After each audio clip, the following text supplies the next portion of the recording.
Tears tribute. I will date Kendall Jenner. The Phoenix Suns draft a good-looking gigolo to take Kendall Jenner away from Devin Booger. We're just saying dating. The Daily Blender, weekday afternoons on 1580 and 99.3 The Fanatic. Dale Hillestray here to talk to you about my friend Mike Sheehan with the Sheehan Real Estate Group and My Home Group. If you're in the market for buying or selling a home, he's going to tell you what you already know. Supply is low. Demand is high. That's where the Sheehan Group comes in to make sure you don't settle on the first home, but find that perfect home.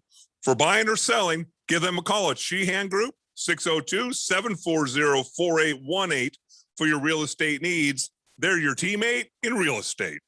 If you own or work for a small business and you thought radio advertising was too expensive, listen up. Bruce Jacobs here, and The Fanatic has a fantastic offer to get the word out that your business is open. You'll get a customized advertising campaign, letting our loyal listeners know that you are ready to serve. It's affordable, costing only hundreds, where all the other radio stations charge thousands. So don't wait. This opportunity won't last forever. The Open for Business package is now available. Go to 1580thefanatic.com, find out all the details, and get your small business kicking ass again.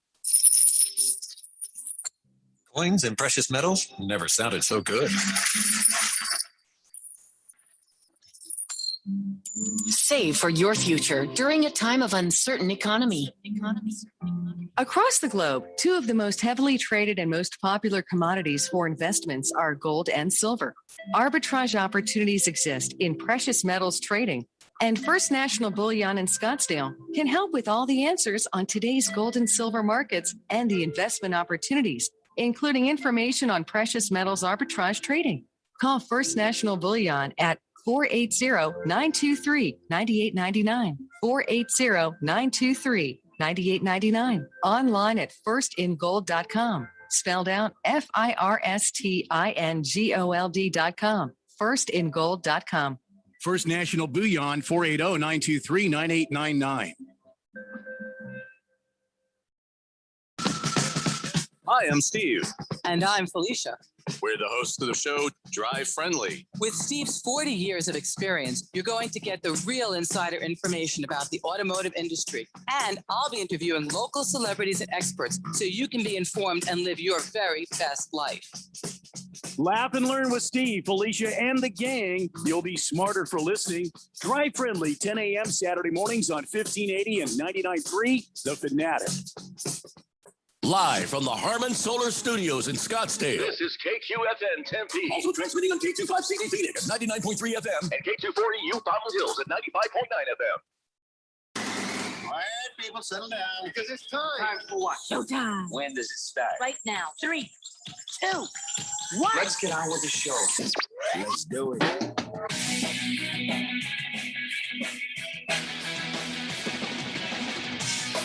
All right, everybody, it's Thursday here on the Daily Blender. I'm your good friend, your radio pal, Jeffrey O'Brien, alongside not Randy White. He's taking the day off because it is opening day in Major League Baseball. I got Phil there in the Harmon Solar Studios in Scottsdale, and Keon Rose is back with us again, hanging out and talking sports here this afternoon.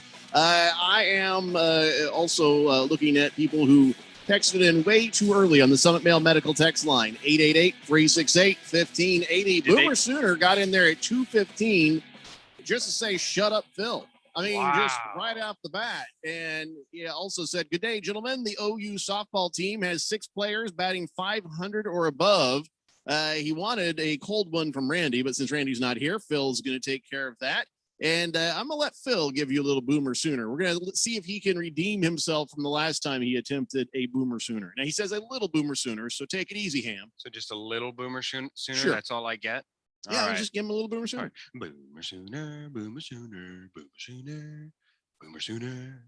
Good Cat says, I already miss Randy. 888-368-1580. It's critics everywhere. That's not about you, Keon. That's about Phil singing. Hefty Lefty says, afternoon, everybody. Hope everybody's having a good opening day. Well, some are, some aren't. We're going to get to that here in a moment. Blissful Hayes says, it's been reported that Kyler Murray looks up to Colt McCoy. See, now, Randy's not here to blow the whistle on you, so that was actually probably a good time to do that. The Berg says, where the hell's Randy? Okay, everybody, calm down. Here's something we know. We like Keon, so be nice to him. He's hanging out with us just to the goodness of his heart to have fun. And we've been telling you, was going to take today off because it's opening day, because he wants to drink and watch nothing but baseball all day. In fact, he gave me a call earlier and he was cooking up some brats and stuff too. So he's all about the baseball today. Tomorrow, he's all about the hangover, and that's why he won't be here tomorrow. So everybody just relax. It's opening day, okay? Except for Keon. His team does not get an opening day. His team got COVID, and they don't get nothing. By the way, who are the Nationals supposed to play, Keon? The Nationals were supposed to play the Mets, and we're not going to get to meet the Mets today. Wow. Yeah, especially after all the money that they paid for Francisco Lindor, $341 million deal at 10 years. So you'll have plenty of chances to see Francisco Lindor play as a Met. But yeah, so 5 guys got COVID and they called the whole thing off, huh? Yep, 4 players, 1 coach, and it's all over but the crime. So what makes you think they can play tomorrow? I mean, what's the protocol? Because right out the damn gate, somebody's got the COVID and some game has been canceled. Rewinded back to last year when they said, okay, you've got a bunch of guys who can come in and play. 4 guys plus a coach. I don't understand why they're not letting them play. Is it because they're still trying to contact trace and make sure that nobody else has it? Or is there going to be an even longer delay between now and the time that, they'll be allowed to come back out? Yeah, it's the contact tracing. That's the reason that I read in the press statement that they put out, which is not the thing you want to do on opening day, is read a press release. I just want to watch baseball. But they're going to be able to come back tomorrow once they figure out who was hanging out with who and who's actually got COVID. Yeah, the Berg says they're not playing Friday. Mets Nationals game. It is not happening. So he says, hey, Keon, have fun, dude. Fed Fan says, hi, guys. Let me try to understand this. You're paying Randy to stay home and watch baseball, and he doesn't like the TV commentators. So you're paying Randy to listen to your competitor. Am I missing something? I don't think Randy's listening to anything. He's not listening to the radio. He's completely incoherent. Yeah, he is not listening to any of the commentators from any casino. Right now, what he's doing is drinking and probably crying a little bit in his beer because the Padres are up 6-2 on the Diamondbacks.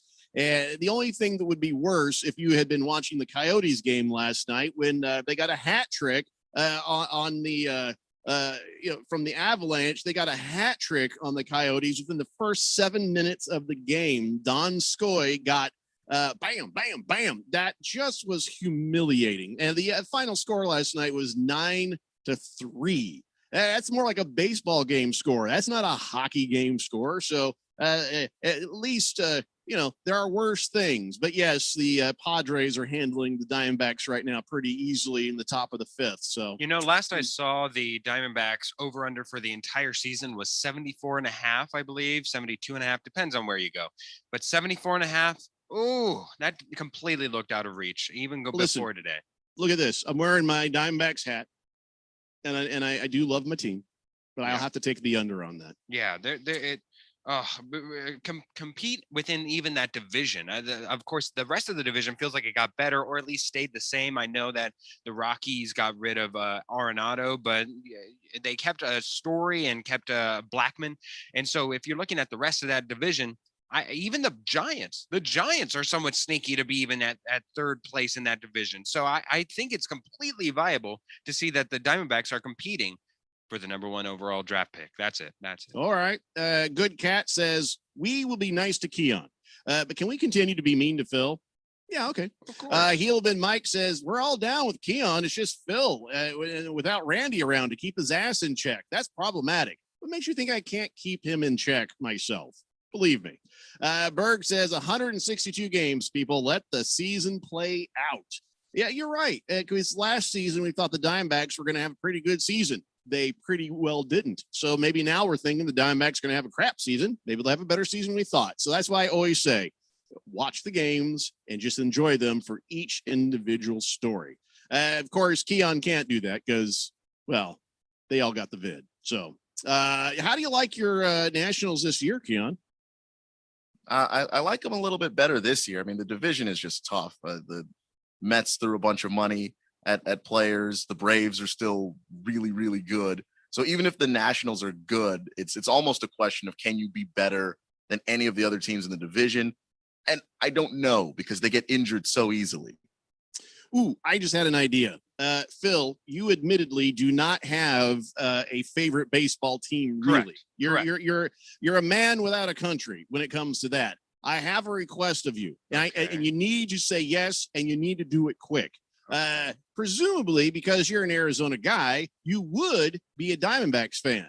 Sure, if they were managed better, sure. Aha, perfect. No, keep that up.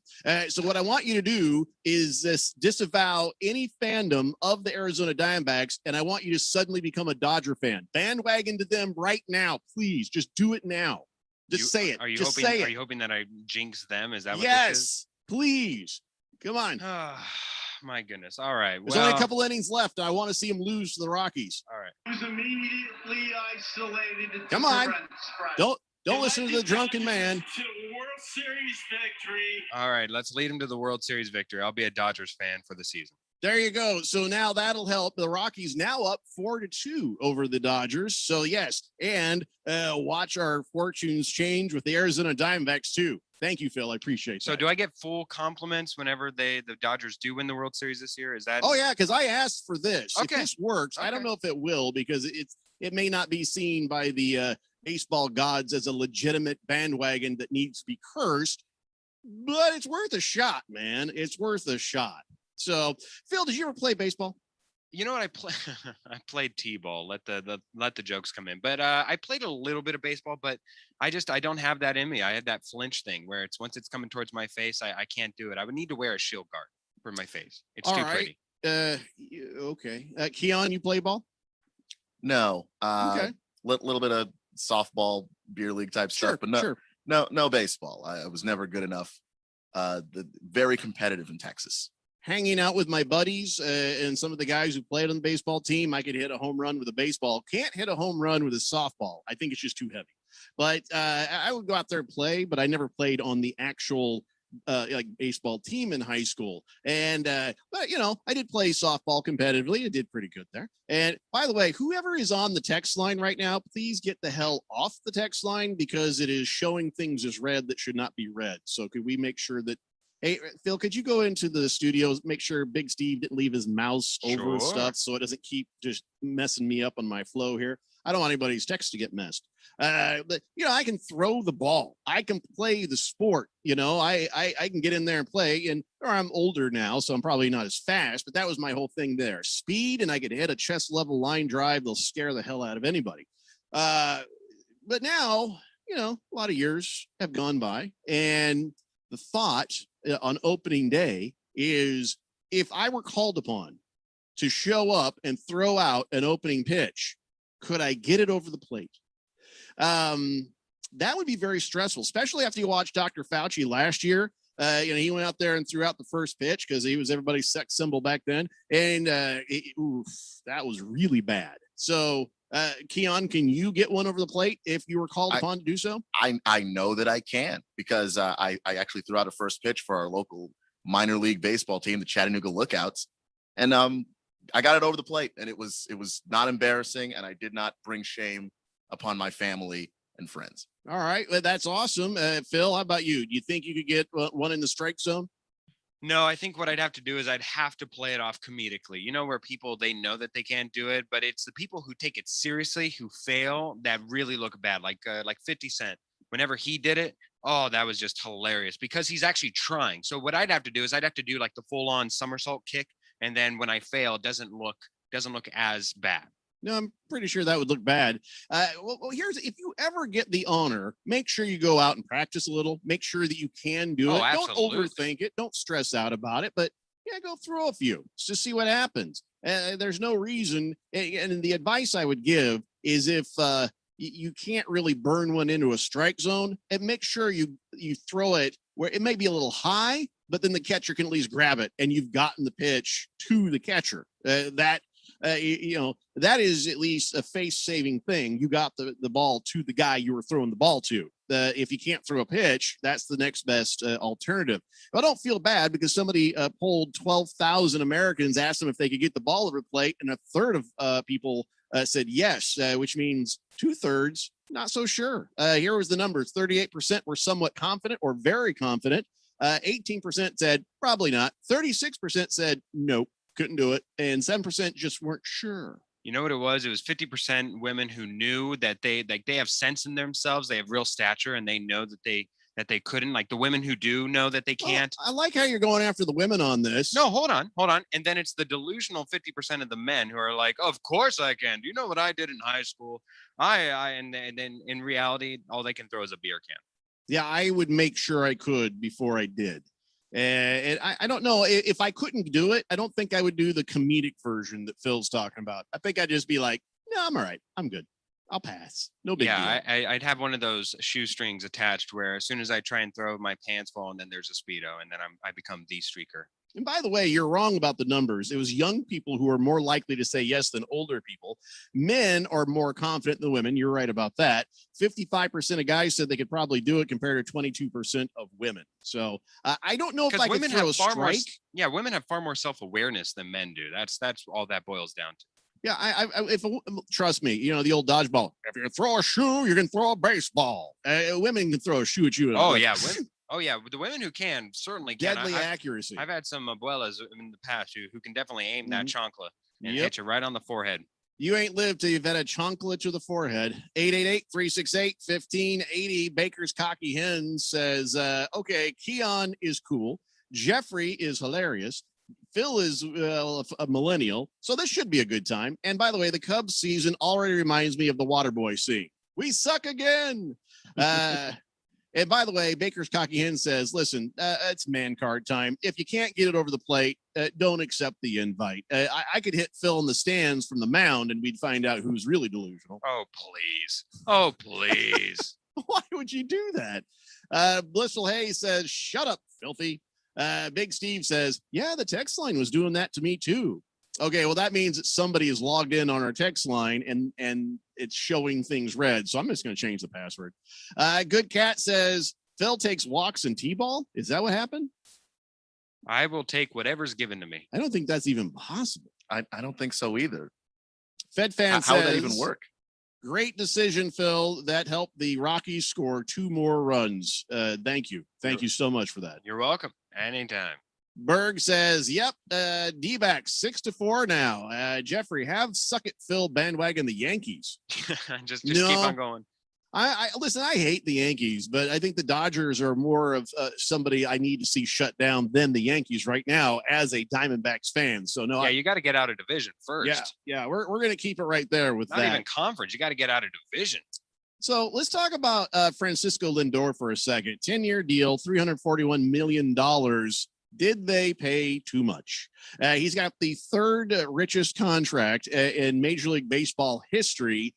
Is he worth the $341 million over 10 years? No, but he's worth this for over 3, 4, 6 years, maybe 6 years, maybe. Whenever you look at all these deals, they age incredibly poorly. So whenever you're asking just on its face value, is he worth having a contract up to his 38th season? No, absolutely not. But the Mets, this is a culture trend setter is what this is. If you remember the Dodgers, when they first got the new ownership group, in order to show to their fans, to build trust within their organization, they said, you know what, we're going to go out and buy respectability. And it is possible. And far be it from any other team that says that you can't do it. You certainly can.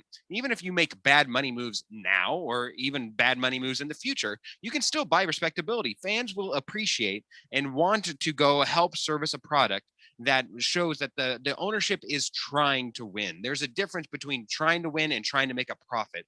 And the organization of the new organizational leaders at the Mets are showcasing that they are indeed trying. They've been in a lot of off-season moves, even if they've come up short. They've still tried tremendously. They've been left at the altar a couple times, and they are trying their best. 10 years, far too much, but that still doesn't mean that they're not going to be competitive for the next couple of years, and good for Francisco Lindor. Yeah, participation trophy try, sure. So Listen, he's going to get this money one way or the other. How long do you expect, Keon, he's going to be good enough to justify the deal? He's going to be good for like 6 years in the 10-year deal. And that's the reason why I think actually that they're fine. I don't think they overpaid for him at all, because that's what these deals are. They almost all are 10 years long, but you keep a guy trapped on your team for his prime and you don't have to renegotiate the money. And trapped. That's yikes. Yeah, I mean, that's basically it's what it true. is. I mean, because by the time he's in his prime, someone else is going to be signing the richest contract in Major League Baseball. Nobody is more trapped than Mike Trout on the Angels. They have completely wasted his career. Yes, to the tune of $426.5 million. I wish somebody'd waste my career that way. But let's be honest. He's got Stockholm syndrome, but with dollar signs and the S's. They have done him a huge disservice. It shows you how good a player he is, where he will still probably end up in the Baseball Hall of Fame having won nothing. It's just they're like, they feel sorry for him because they know he's good enough. 888-368-1580. Randy White says, well, the Sables just tied it up. Back-to-back home runs. 7-6 Snakes. Woo! Shut up, Phil. Those all came over a period of time. Oh my God, we're winning. I shouldn't have said that. I mean, Diamondbacks are on top. We'll see what happens. Whatever. We got to take a break. When we come back, we'll get back to your guys' texts. We'll talk a little more baseball. But hey, coming up, we got some Suns and some NBA stuff to talk about. And of course, we got NFL for you. It's the Daily Blender here on 1580, The Fanatic. What do you want to da-da-da? What do y'all want to da-da-da? I have no idea what to da-da-da. We could switch to Progressive da. Oh, yeah? We could switch to Progressive and sa. Okay. We could sa and have to buy some za. Oh, yeah. Let's switch to Progressive da and get some za with the money we saw. Yeah. Now we know we're going to da-da-da. These days, nothing is normal and everything is weird. But you could still save big when you switch to Progressive. It might just be the most normal thing you da-da-da. Quote da at Progressive.com. Progressive Casualty Insurance Company and Affiliates. Texting enrolls you into reoccurring automated text messages. Message and data rates may apply. Come on, one more rep. You got this. 10. There it is. Nice work. You're a beast. Thanks, man. I feel better than I have in years. And I got to tell you, taking Nugenix makes a huge difference for me. Nugenix? That's the testosterone booster with TV ads with Frank Thomas. The big hurt, right? Oh, yeah. The patented key ingredient is Testofen, which helps boost free testosterone levels and increase lean muscle mass. Well, it's clearly working for you. Hey, are they still giving out complimentary bottles for people to try for themselves? Yeah, Nugenix is a great way to increase lean muscle and feel stronger with more energy and endurance. Man, I need to get a complimentary bottle of Nugenix. No problem. You just got to send them a text. Text BELT to 42424 right now for your complimentary bottle of Nugenix, the #1 selling free testosterone booster at GNC. Plus, text now and we'll include a bottle of new Nugenix Thermo, our most powerful fat incinerator ever, to help get you back into shape fast, absolutely free. Text BELT to 42424. That's BELT to 42424. Arizona's deaf, hard of hearing, and deaf-blind community is disproportionately unemployed. Those of us that do have jobs are typically underemployed, and that should be, for all of us, unacceptable, especially when you consider we tend to be more productive and continually rate high for quantity and quality of work. To learn more about the Let's Get to Work initiative, visit changeyourperception.org. Sponsored by the Arizona Commission for the Deaf and the Hard of Hearing. Last summer, Arizona experienced record heat. Hottest summer in Arizona history. 145 days of 100-plus degrees, 53 days of over 110. Summer heat is starting sooner and it's lasting longer, and your power bills are more expensive every year. Take control of your power bills. Call Harmon Solar today. Harmon Solar is locally owned and operated. They use top-of-the-line equipment, and they're A-plus rated with the Better Business Bureau. Call Harmon Solar, 800-281-3189, or go to harmonsolar.com. Harmon Solar is an REC certified solar professional. The highlights, the exciting finishes. Punch it down for two! Premier games, the tournaments, the madness of March. Three again, good again! All the way to the championship in Indianapolis. Your home for the NCAA Men's Basketball Championship. Oh, that's the cover! 1580 and 99.3 The Fanatic. Feed to JB, who soars to the rim. The home of March Madness 2021.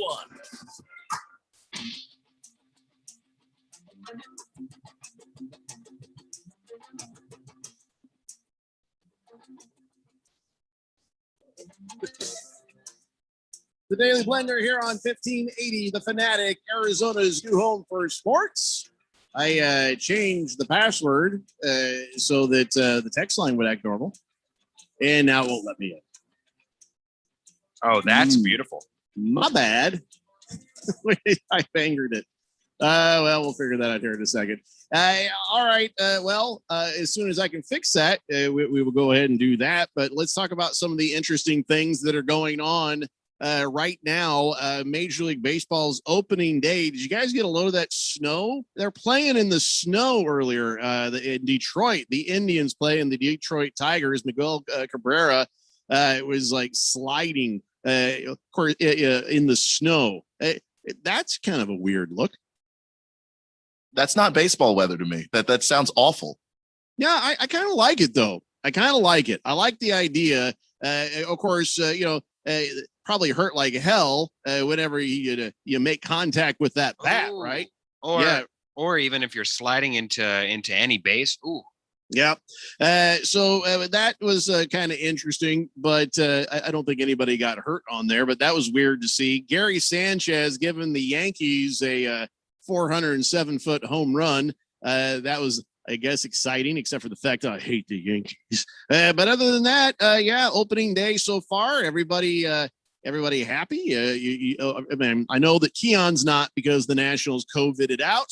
And look at this. The tie game between the Dodgers and the Rockies right now. It's 4-4. Diamondbacks are up 7-6 over the Padres. Let's hope that holds true there. 888-368-1580. I got the text line back. It says, you Darvish still sucks. Yeah, Padres are suckers. Hefty Lefty says, what is every dying tada? What is everyone dying tada? Why is everyone dying today? Oh yeah, for that commercial. Yeah, I had hoped that commercial would never come back. I said, yeah, I hate that. And he says, I actually don't find that ad annoying. Really? Because I do. Good Cat says, the one person on earth. Is Phil like a weird version of the Cohen curse, or could it be whoever occupies that seat is cursed? That is a possibility that we should look into. We're going to need a shaman. We're going to need Neil deGrasse Tyson. We're going to need some help here to maybe the Ghostbusters to just figure out a little bit of sage. What is going on there, because Phil does seem to have a little bit of that curse. But I'm going to call it the bandwagon curse, because otherwise, Phil's doing okay. Do you feel cursed, Phil? No. Being in the top 35 of our current bracket challenge, I do not feel cursed whatsoever. Well, he's got that going for him. Yeah. King Kittens is like, yes, home run, go Diamondbacks. And Fed Fan says 7-6. Why is my screen? There we go. Yes. Yeah, still 7-6 at the bottom of the fifth. Here we go. All right. There's still a lot of baseball left to be played. I think, by the way, the game goes probably about 3 or 4 hours. Berg says, breaking news. Yes, Diamondbacks winning against San Diego. All right. And Blissful Hayes says, I agree with that last texter. If you can't throw over the plate, don't throw out the first pitch.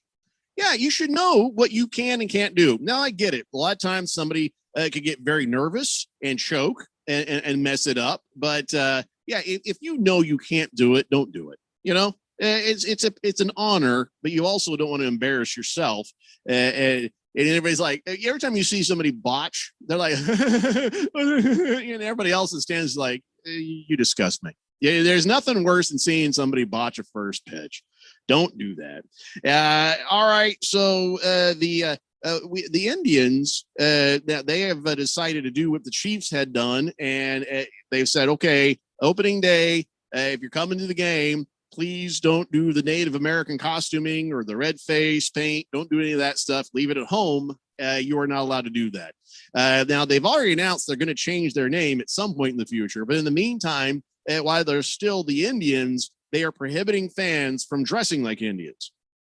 They said abusive or inappropriate language or conduct deemed disorderly, unruly, or disruptive, including inappropriate dress, may constitute grounds for ejection or refusal of admission. And this is, like I said, the same thing the Chiefs are doing. They're not letting you have the headdresses or the face paint or any of that stuff. Chiefs hasn't said anything about changing their name yet, but who knows? Here's the thing that it's always just sort of occurred to me. To say that you're the Indians, that's not an insult. To say that you're the Chiefs or the Braves it's not an insult. It's like, okay, a brave, well, it's a mighty warrior. A chief is somebody of prestige in a tribe. To be an Indian, while that was the wrong name for the Native Americans because somebody thought they were in India, typical, nobody asked for directions. And then you've got, it's not like these are, racist names, but I get it. If it's something that comes across as hurtful or wrong. I mean, what happened with Keon's Washington team, used to be called the Redskins. Well, that you can't deny that's some racist stuff right there. So I don't know. Maybe I'm wrong. Maybe somebody who is a Native American helped me out here. But the Atlanta Braves doesn't strike me as racist when it's something that I think pays tribute to a great people. Now, people acting like cartoon characters up in the stands. Okay, I get that. Don't listen? Respect respect the team name, respect the people that you are supposed to be honoring. Don't make it into a caricature or a cartoon. But to say we're the Braves, well, that's a compliment. The Chicago Blackhawks, I don't know the story on that, but there's a lot of pressure for these teams to change their names. So I guess as long as people aren't being evil sons of bitches, I guess you take these case by case, and like the people who are from the Cherokee tribe were saying, "Hey, Jeep, could you stop using name Cherokee, please? Because we don't dig that." Yeah, that's what I think it would ultimately boils down to, Jeffrey, is that if you are a part of the offended party, then I think it's to you to decide whether or not it is offensive. I don't think we see I think that there is a difference between the Kansas City Chiefs, the Atlanta Braves versus the Cleveland Indians. The Cleveland Indians does seem to be a different side of things. I don't know that would necessarily fly by today. Where would we go? The I don't know, the Sacramento Whites or something. I mean, that doesn't necessarily seem to fly with what current standards are. And at the end of the day, if we're looking at it, it's just a name, really, no matter what. Even if the Dallas Cowboys or something were to change their name to the Dallas Blue Jays or whatever it would be, the Dallas fans would still be Dallas fans. You're not losing. I'm sure the Blue Jays would probably mount a protest. Sure. Actual Blue Jays, because I see. It's Dallas, Yeah, absolutely. Nobody wants to be associated with Dallas. But what I'm saying is that, look, the Houston Rockets, that's never going to be offensive. It is what it is. The Jacksonville Jaguars, they are going to be what they are. I think that there are other names that you can certainly go that offer a lot of fun, like even the Avalanche. Yeah, how fun is that name? Why do we need to people have die in avalanches? Yeah, people. I mean, that it's very scary. Very scary. We even had the Kraken. I love these names. They're being very creative. Well, that's made up. So you can't say lots of people died at the hands of a Kraken. Precise. Well, that we know of, Jeffrey. That we know of. Now, here's the thing. I don't know that we need people getting offended on behalf of another people. Sure. But when the people who are offended, if the Native American community or anybody else, says, "Hey, that ain't cool," I think it's the least we can do to not be jerks about it. I don't know. I kind of like the Chiefs, the Braves, anything positive. I do too. I just think that it's up to them, and the explanation that they're giving isn't entirely unreasonable, which is that they don't want to just be a brand. Like, here are their customs, here are their practices. Right. And we've just turned them into sports mascots. So even though we're not trying to be offensive and we're not saying, this is something that that we're making fun of, like they got rid of Chief Wahoo because that's clearly a problem. And the old Braves mascot, Chief Nakahoma, is also clearly a problem. Right. We're getting to the point where they're just saying, we don't want to be your sports mascot. Like, our culture is a little bit more important than that. And I understand that. Yeah. You don't want to culturally misappropriate, paying tribute to somebody is one thing, but then when you make a mockery, even sometimes I guess if it could be seen as a light mockery of it, that's not right. Once they say, "Hey guys, no, thank you, please don't do that," I think it's, it behooves us to pay attention. And no, this isn't some mamby-pamby liberal BS. Everybody's in it. I hate when somebody is offended on the behalf of somebody else, unless it's just obvious racism. There we should all be pissed off and offended. But when it's somebody who's just like, well, I don't think you should talk about that person because he's just maybe, with his crooked nose, or whatever. You're like, I remember this time. The reason I bring that up, I was making fun of Owen Wilson and sort of made a Heidi Fogelsong joke out of it. And somebody's, I can't believe you would say that. And then that's just the way God made that person. They were so offended by that. I'm just like, why are you offended for somebody else? I don't care what you think. What I care is what they would think. Now, if they had heard that and been offended, I've been like, I'm sorry. But so when we look at these situations, there are some groups, some people that say, no, we're good with this. It's okay. And there's others who are like, no, let them have the say. Not all the Weasley, whiny little people saying, I am offended, or else we'll have nothing. I mean, look at this. Here's the thing I'm scared of, Keon. With the Washington football team, now the owner of that team owns the entire team. There is nothing to stop him going, hey, guys, remember when we said we're going to change the name of the team from the Redskins to something else? I changed my mind. We're doing it, and there's nothing you can do about it. Click. Didn't that kind of worry you a little bit? It worries me a lot that they tried to force him out and then somehow he wound up with more shares of the team and with all the power. And he's the worst owner in sports, or at least like in the top 3 of the worst owners in sports. Dolan says, hold my beer. That's the reason why I edited that there. Top 3. I mean, Dolan is right there with them. They're in a contest together. You're absolutely correct. Top 3. It's completely the most horrifying thing, even though the team actually did open up for requests this week. They made a website and they're like, hey, give us your team names, and Dan Snyder could overrule that in a second if he wanted. He's probably going to call them the sexy cheerleaders. That he just like, hey, who's going to do anything against me now? I own the whole thing. And of course, the NFL voted 32-0 to make that okay. So deal with it. Hopefully, that's not what is going to happen. And hopefully they come up with something better than just the Washington football team. We've already talked about the various choices there. I hope that, I hope. That's all I'm going to say. I hope. And Keon, what was your preference for team name? Did you say you wanted to keep it the Washington football team, or were you liking the Red Tails? Which version were you liking? Red Tails is one that I really, really like. The football team's grown on me, but I would like to have a name that would be nice. The Renegades is another one that's been tossed around that I think is pretty cool. And you could keep the old R logo. That was really awesome and classic and a throwback back in the day. Yeah, I mean, just make it cool, make it fun. And I'll tell you why. I guarantee you will end up getting a new name, even though some people might want to keep it the same old name. Here's how you know: money. Because a bunch of people went out, you included, Keon, and bought the Washington football team gear. Now you're going to have to buy the whatever comes next gear. So it is money on money on money. And just because somebody was hoping somebody would do the right thing. 888-368-1580. FedFan says, hey, good job, Phil. Colorado just scored again, 6-4 over the Dodgers. You're welcome. Yeah, Diamondbacks still on top over the Padres. Here's hoping. Baker's Cocky Hen says, Phil takes Ohio State and Michigan for Final Four, and he feels good about it. It won't be top 35 for long, Phil. I want to fill Speedo when I take third place. I'll put it on my toilet and I'll eat off it. I'm joking. Won't really do that. No, you are more than welcome. I will give you a gently used Speedo, sir. You are going to deserve it when/if you can even pretend to be third place. Baker Cocky's Hens is a little freaked out because he's like, Phil always seems to know about the text. That's weird. Kiss the Cook says, opening day. Woo! Best part of Major League Baseball. Yes. Next best thing is September. Let me know when it's September. Opening day, several games in between and playoffs, but gives me something else to watch until the Olympics football season. Oh, that's right. The NFL season is going to end right in the middle of the Olympics, and it won't matter.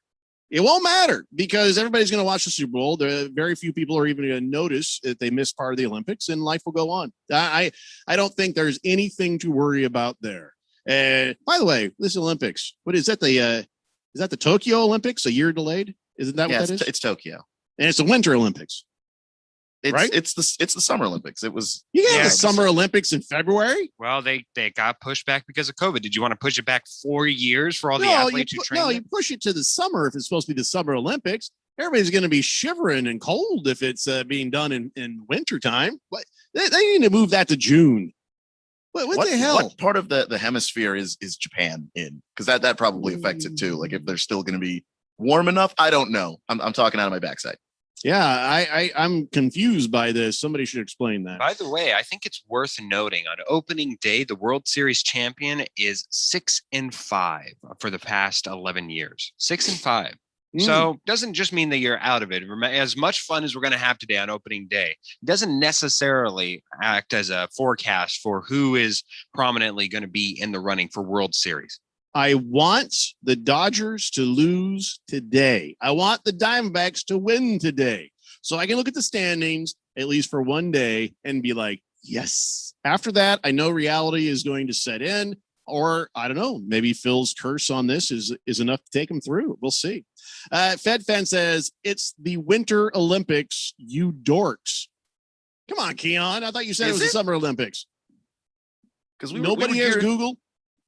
We were gearing up last summer.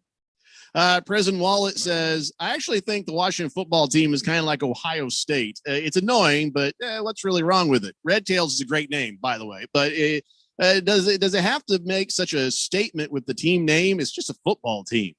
I think that I get what you're saying. You could come up with just a cool football name, but after all the years where, you had a name that would be offensive to an entire people, wouldn't it be nice to do something and say, whoops, sorry about that. Here's something in tribute of, or at least something that is in tribute of somebody. I think you need to make a little more of an effort than come up with hey, it's the Washington Firecrackers. I think you need to do better, in response to all the bad that has been done up to that point. Yes, it's being confirmed, Keon, that you are absolutely wrong, and it's going to be the Winter Olympics. So now I go back to we actually do have the delayed Summer Olympics this year. I just chose the wrong time. Perfect. Just the Tip says, good afternoon, gentlemen. I like the name, the Washington football team. To me, it harkens back to an old school way of naming teams. Hopefully they change the name of the stadium to the Washington Football Team Stadium. No, it'll have a sponsor. You know that. All right, we're going to take a break. When we come back, let's talk about what happened with the Phoenix Suns last night, because I really don't want to ever talk again about what happened to the Coyotes last night. It's the Daily Blender here on 1580, The Fanatic. Everybody, Mark Asher, about to tell you about my friends at Valley Medical Weight Loss. I love this company. I've used them. I have friends that have used them. A ton of weight has been lost in a quick amount of time, and the right way. That's the important part. Look, they have 3 Valley locations, Tempe, Glendale, and Phoenix. So one is close to you, and they've been doing this for well over a decade. And right now you can get your first week, $31.95, absolutely free. Just mention Money Radio or mention The Fanatic, and it is on them. 602-441-3305 or valleymedicalweightloss.com. What do you want to da-da-da? What do y'all want to da-da-da? I have no idea what to da-da-da. We could switch to Progressive da. Oh, yeah. We could switch to Progressive and some. We could saw and have to buy some za. Oh, yeah. Let's switch to Progressive to da and get some za with the money we saw. Yeah. Now we know we're going to da-da-da. These days, nothing is normal and everything is weird. But you could still save big when you switch to Progressive. It might just be the most normal thing you da-da-da. Quote to da at Progressive.com. Progressive Casualty Insurance Company and affiliates. These last few months have reinforced just how unpredictable the world is increasingly becoming. Right now, we're seeing market highs in the face of economic lows. Professional investors are wisely positioning their portfolios to protect against possible market downturns while still benefiting from the current bull market. So should you. Register for Online Trading Academy's complimentary 3-hour class, Protection from the Election. This new class will explore strategies to protect wealth from instability and capture profits during both bull and bear cycles. Call 844-877-2337 to reserve your complimentary seat in Protection from the Election. Space is limited and all COVID safety measures will be followed. Classes are available in Scottsdale, Chandler, or Peoria. Call 844-877-2337 or text OTA to 31996. Again, call 844-877-2337 or text OTA to 31996. Last summer, Arizona experienced record heat. Hottest summer in Arizona history. 145 days of 100 plus degrees. 53 days of over 110. Summer heat is starting sooner and it's lasting longer, and your power bills are more expensive every year. Take control of your power bills. Call Harmon Solar today. Harmon Solar is locally owned and operated. They use top-of-the-line equipment, and they're A-plus rated with a Better Business Bureau. Call Harmon Solar, 800-281-3189, or go to harmonsolar.com. Harmon Solar is an REC certified solar professional. The Fanatic.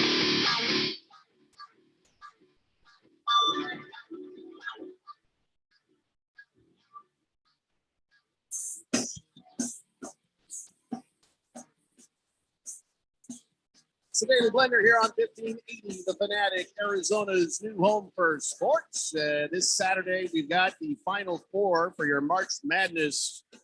We're wrapping this thing up.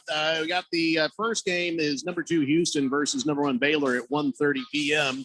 After that, I'm going to guess 5:30-ish. It'll be UCLA versus Gonzaga. Hey, Keon, how did your bracket do this season? Oh, it's a gigantic, fantastical mess. The only team I've got going is Baylor. Everyone else is gone, and everything else is sadness. Yeah, I had the same thing, and my problem was I actually used a thought process, intelligence about the teams and stuff, and that just never ever works. So that'll teach me, but I'll be really interested to see who ends up on top in our Harmon Solar 1580 The Fanatic bracket challenge contest. $1,000 on the line for first place. And Phil is hanging in there pretty good. He can't win the money anyway, so it doesn't matter. But he's hanging in there with a pretty good bracket. But most of us just in the garbage heap. I just wanted to finish better than a few people. I don't need to finish better than everybody. It would have been nice to finish better than Boogie, but I can see he's in 49th place. I'm in like 110, 115, something like that. So good luck to Jason, Jory, Chris, Mike, Ricky, Roger, Christian, Gary, and Mike. And I don't know how many people are still in range to try to win the whole damn thing, to be honest. But good luck to you guys out there.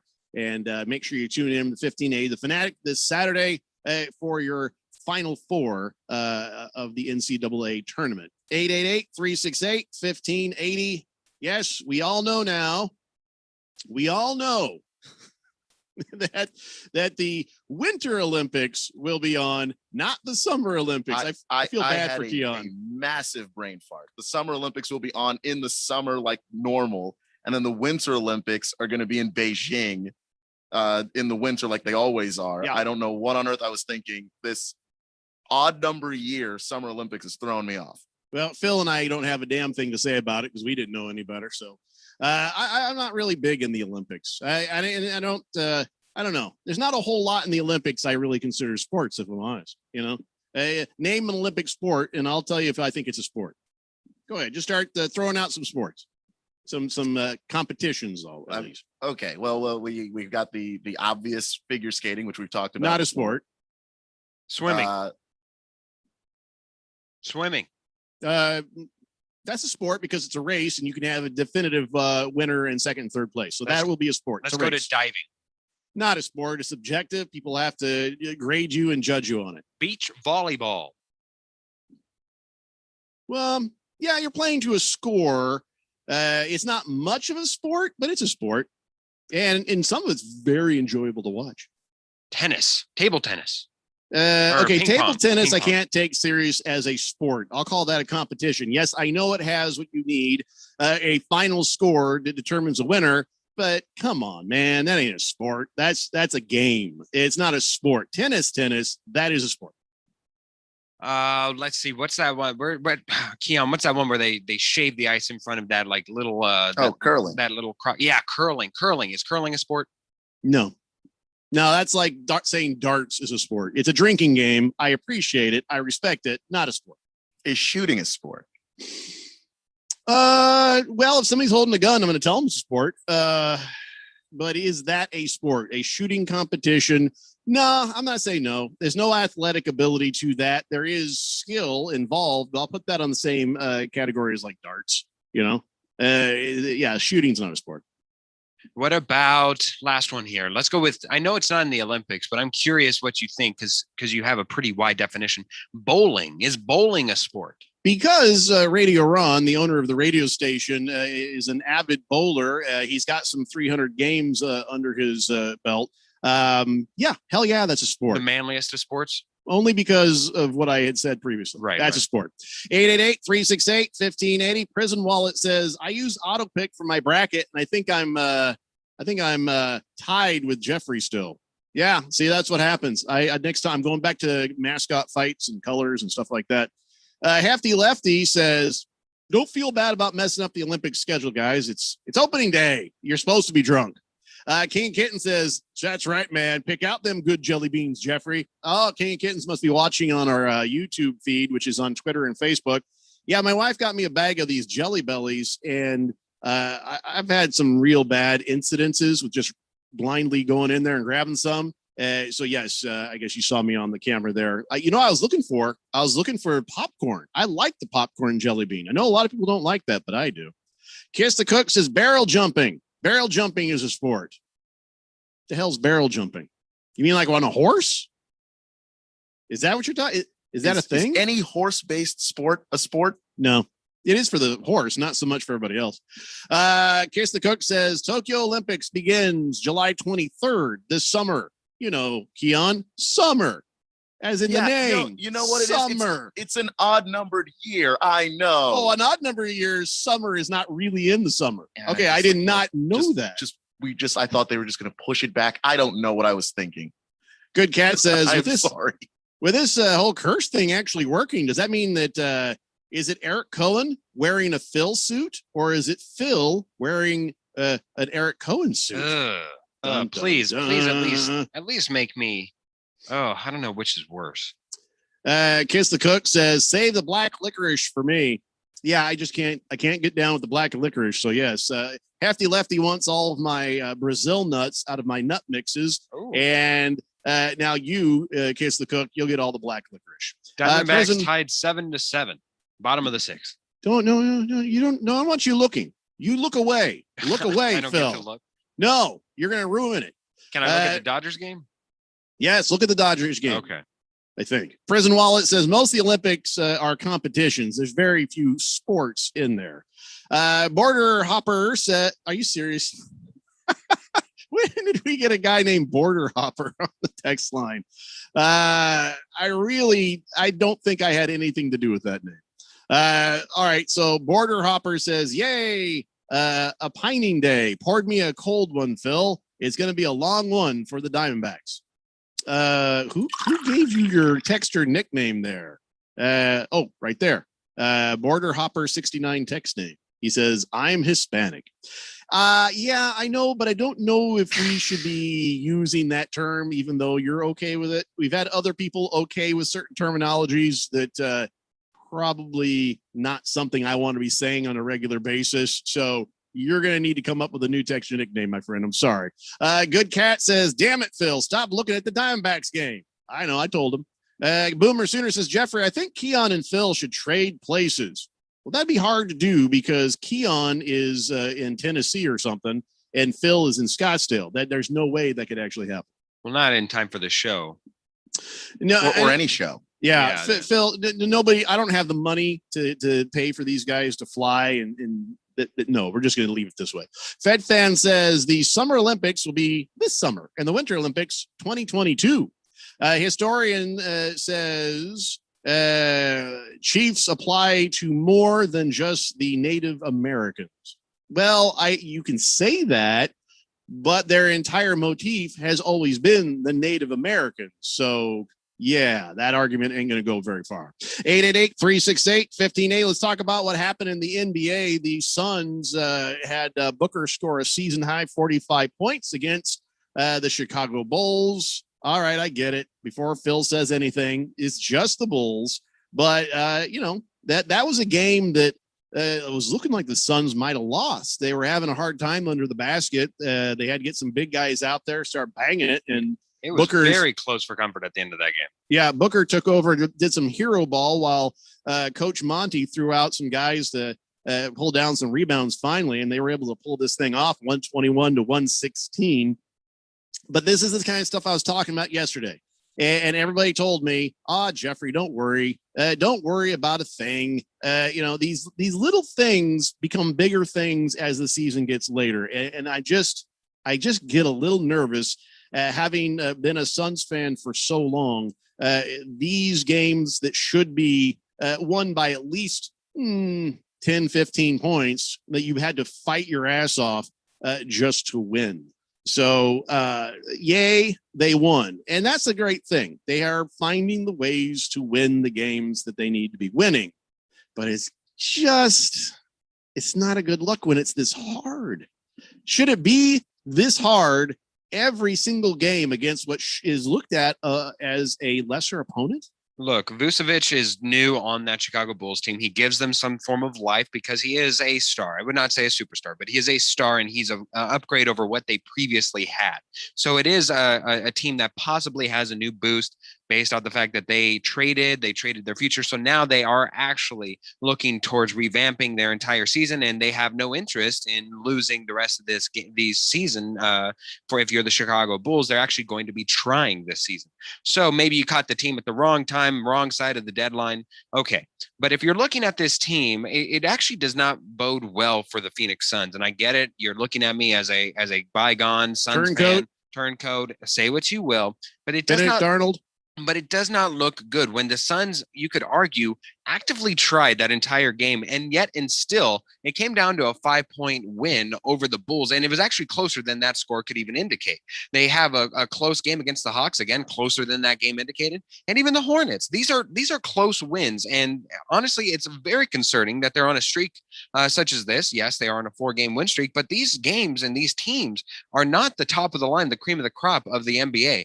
I think that it does not bode well for their prospects in the playoffs with how bad that they are playing, and they are winning in spite of themselves. Sometimes it feels like. I'm nervous. I'm not agree with Phil nervous, but I'm nervous. Let's go to a person who is sort of on the outside of what the Phoenix Suns are doing. Keon, all right, where should I be in the level of nervousness? Should I be just a little bit, but don't worry about it? Should I be very nervous, or should I just be printing up championship banners for myself? I'd go a little bit, but don't worry about it, because I mean, in the regular season, when you got some of these games where guys are going to have great games, Vucevic, I do agree with Phil, is a really good player that had you run into the Bulls earlier in the year, that's not a problem that you're encountering, and he actually is a real problem. I'm a little bit worried about some of the scoring that you got. Devin Booker carrying the load. You've got Chris Paul. He's stepping up and doing his thing. But you don't have a great game from Michael Bridges. You don't have a great game from DeAndre Ayton, who sometimes just disappears. You can't really have that in the playoffs. But they're a good team. They're a good team. All right, I'll take heart in that. See, I'm the self-hating sports fan, meaning the Colts I get kind of down on when everybody else tells me I should be high on them. The Suns I get nervous about when everybody tells me, don't worry, it's just going to be great. So I also have to take into account. Could just be me. Okay. Texter, formerly known as Border Hopper, says, no, don't be soft. And he's laughing. He's like, all right, fine. I'll take suggestions. Yeah, it's not about being comedically soft. One of the things you know about me in this show, I don't screw around with the racial stuff. So I don't want any of that stuff. And a major issue of this is, while the artist formerly known as Border Hopper might be Hispanic, he's making you say his name. White guy right here. You're going to make me do this, and then I'm going to get in trouble. All right. He says taking suggestions. Well, I need to know more about you. You're a relatively new texter, so why don't you go ahead and just tell us more about yourself than the fact that you're just Hispanic. Let me know more about you. Kiss the Cook says, okay, education time, you youngins. This is barrel jumping. I don't like clicking links, Kiss the Cook. Can't you just tell me? I don't want to click a link on my computer. Now I got to sit through a commercial. Brother. Okay, here we go. Barrel jump. Okay, good Lord. Oh, I see. On ice skates, you're doing leaps like Evel Knievel. I like it. It's not a sport. King Kitten says pineapples. Pineapples are on sale at Fry's this week for 87 cents each. Why, was I having an issue or something? It's a little bit near the top. I was going to tell you during the break. It's not that much, okay, but enough. Thanks, King Kittens. Hefty Lefty says, as an actual Laker fan, not just because LeBron's on the team, by the way, the Suns are fine. In the regular season, you just need to stack wins, learn to play together so you're ready for the playoffs. Stay healthy, stack wins. Yeah, and learn to play together is a big part because come playoff time, you better be ready because the fake injured LeBron and the fake injured Anthony Davis, they are going to be absolutely 100% and ready. And that is going to be a force to be reckoned with. Keon, as Phil is sitting there grumbling, am I right or am I right? Fake injuries. Well, I don't think Anthony Davis's injuries are fake because that's his career. That he's just been injured for a good chunk of it. LeBron, I don't know. That looked like a legitimately sprained ankle to me, but the timing couldn't possibly be worse. Okay. All right. Well, I'm just going to say fake. I think the eyebrow could learn that from LeBron, and they are just all pretending. You don't know. Conspiracy theories, Keon. Conspiracy theories. Good Cat says, damn it, Phil. Stop making sense about the Suns and how they've not been playing so great. Stop it. Fed Fan says, did you say that Keon is in Tennessee? How do you like Tennessee, Keon? I've been looking at different cities and homes for sale out there. Wait, what? The hell, Fed Fan? You can't leave us. Tennessee's nice. No, Tennessee's got crap. I mean, okay. Depends on what you like when it comes to like winter where it rains constantly and you might confuse here with Seattle. Tell her about all the murder. We don't want her leave. We don't want her leaving town. Man. All right. Well, we need all the listeners here. We can It's get. awful. Why would anybody live in Tennessee? These beautiful rolling mountains. Forget about them. Hey, no. Stick with the murder. Stick with how bad it smells. You get off the plane at the airport and you have to find the nearest garbage can from the stench of it because it's so horrible. Don't be trying to steal our listeners, Keon. What's wrong with you? All right. I have no idea what's going on because my screen just went blank. There we are. Like at Sumita's online chai company, to avoid back orders, she needs to get started hiring right away. I need Indeed. Indeed, you do. And the moment you sponsor a job on Indeed, you get a short list of quality candidates from our resume database. Visit Indeed.com/credit and get a $75 credit for your first sponsored job post. Terms and conditions apply. Last summer, Arizona experienced record heat. Hottest summer in Arizona history. 145 days of 100 plus degrees. 53 days of over 110. Summer heat is starting sooner and it's lasting longer. And your power bills are more expensive every year. Take control of your power bills. Call Harmon Solar today. Harmon Solar is locally owned and operated. They use top-of-the-line equipment and they're A-plus rated with the Better Business Bureau. Call Harmon Solar, 800-281-3189 or go to harmonsolar.com. Harmon Solar is an REC certified solar professional.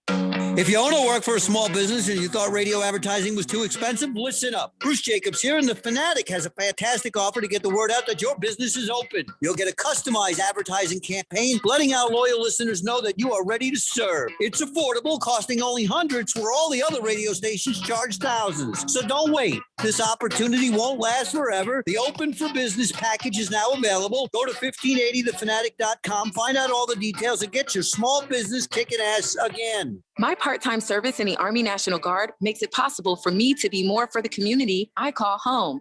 I'm a better neighbor because my service has taught me how important it is to be a team player. My training helps me in my classes when I give attention to detail to the task at hand. My service in the Army National Guard allows me to keep my country safe from threats.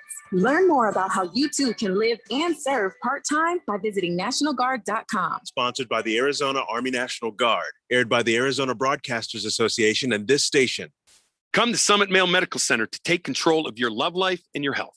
A recent investigation of men with low testosterone showed more than half were diagnosed with depression. That's depressing. 89% of the men in that study had erectile dysfunction and 69% had a low sex drive. Now that is really depressing, but it doesn't have to be that way. Come let Summit Male Medical Center put a smile on your face and your spouse's. Call 480-398-1000 or go to summitmalemedical.com. Come see our all-male medical staff, the most experienced and knowledgeable staff that deals with ED, PE, and low T that you'll find anywhere. We've been in the Valley since 2008, and we've helped tens of thousands of guys and indirectly their loved ones achieve happiness with a healthier life and the newfound ability to rekindle their love life. Don't wait or hesitate. Come get a smile on your face. Get happy. Call Summit Male Medical Center, 480-398-1000 or go to summitmalemedical.com. Kiss the blues away. KQFN Tempe. Also transmitting on K25CD Phoenix at 99.3 FM. And K242 Rolling Hills at 95.9 FM. All right, people, settle down because it's time. Time for what? Showtime. When does it start? Right now. 3, 2, 1. Let's get on with the show. Let's do it.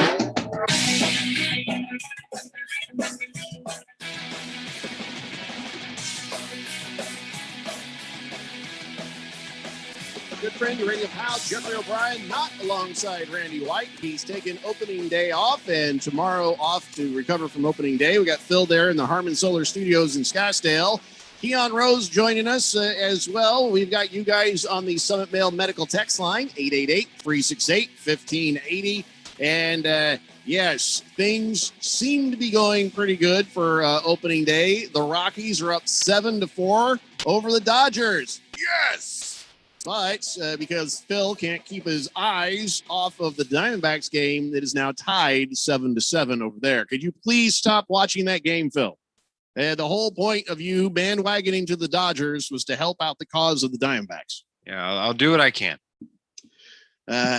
Do more, Phil. There's only a couple of innings left.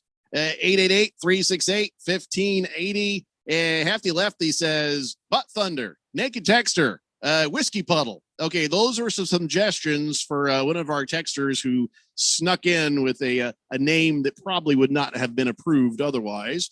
Fed Fan says, okay, so Keon, your Murder and Rain in Tennessee. Never mind, I'm good. Yeah, stay here, Fed Fan. We don't leave in town. The Jet says, hi, Phil. Hello. Poor Phil. He's he's waiting for the next shoe to drop. Yeah, that's it. He just said hi. Who was it? It was the Jet. Oh. Kiss the Cook says barrel jumping is a sport, especially after you catch a skate to your keister. Well, first off, I don't want to catch a skate to my keister. Second, after watching what barrel jumping is, it's not a sport. You can't have a first, second, third place in that sport. It looks like fun. It looks dangerous. I appreciate that, but no, sorry, I cannot declare that a sport without further evidence. So yes, before the break, we were just happy to see the Phoenix Suns were able to get another win against the Chicago Bulls. That means that right now the Suns are 33-14 on the season. They are 17-8 at home, and I feel like they should be better at home, but let's see what happens. And they're going to be playing the Thunder on Friday night. Oh, by the way, Phil. Yes. How about that Andre Drummond, huh? Boy, he got you guys just in time. He got injured. Calm down. It's his first game in 20 to 30 games, whatever. Calm down. Calm like down.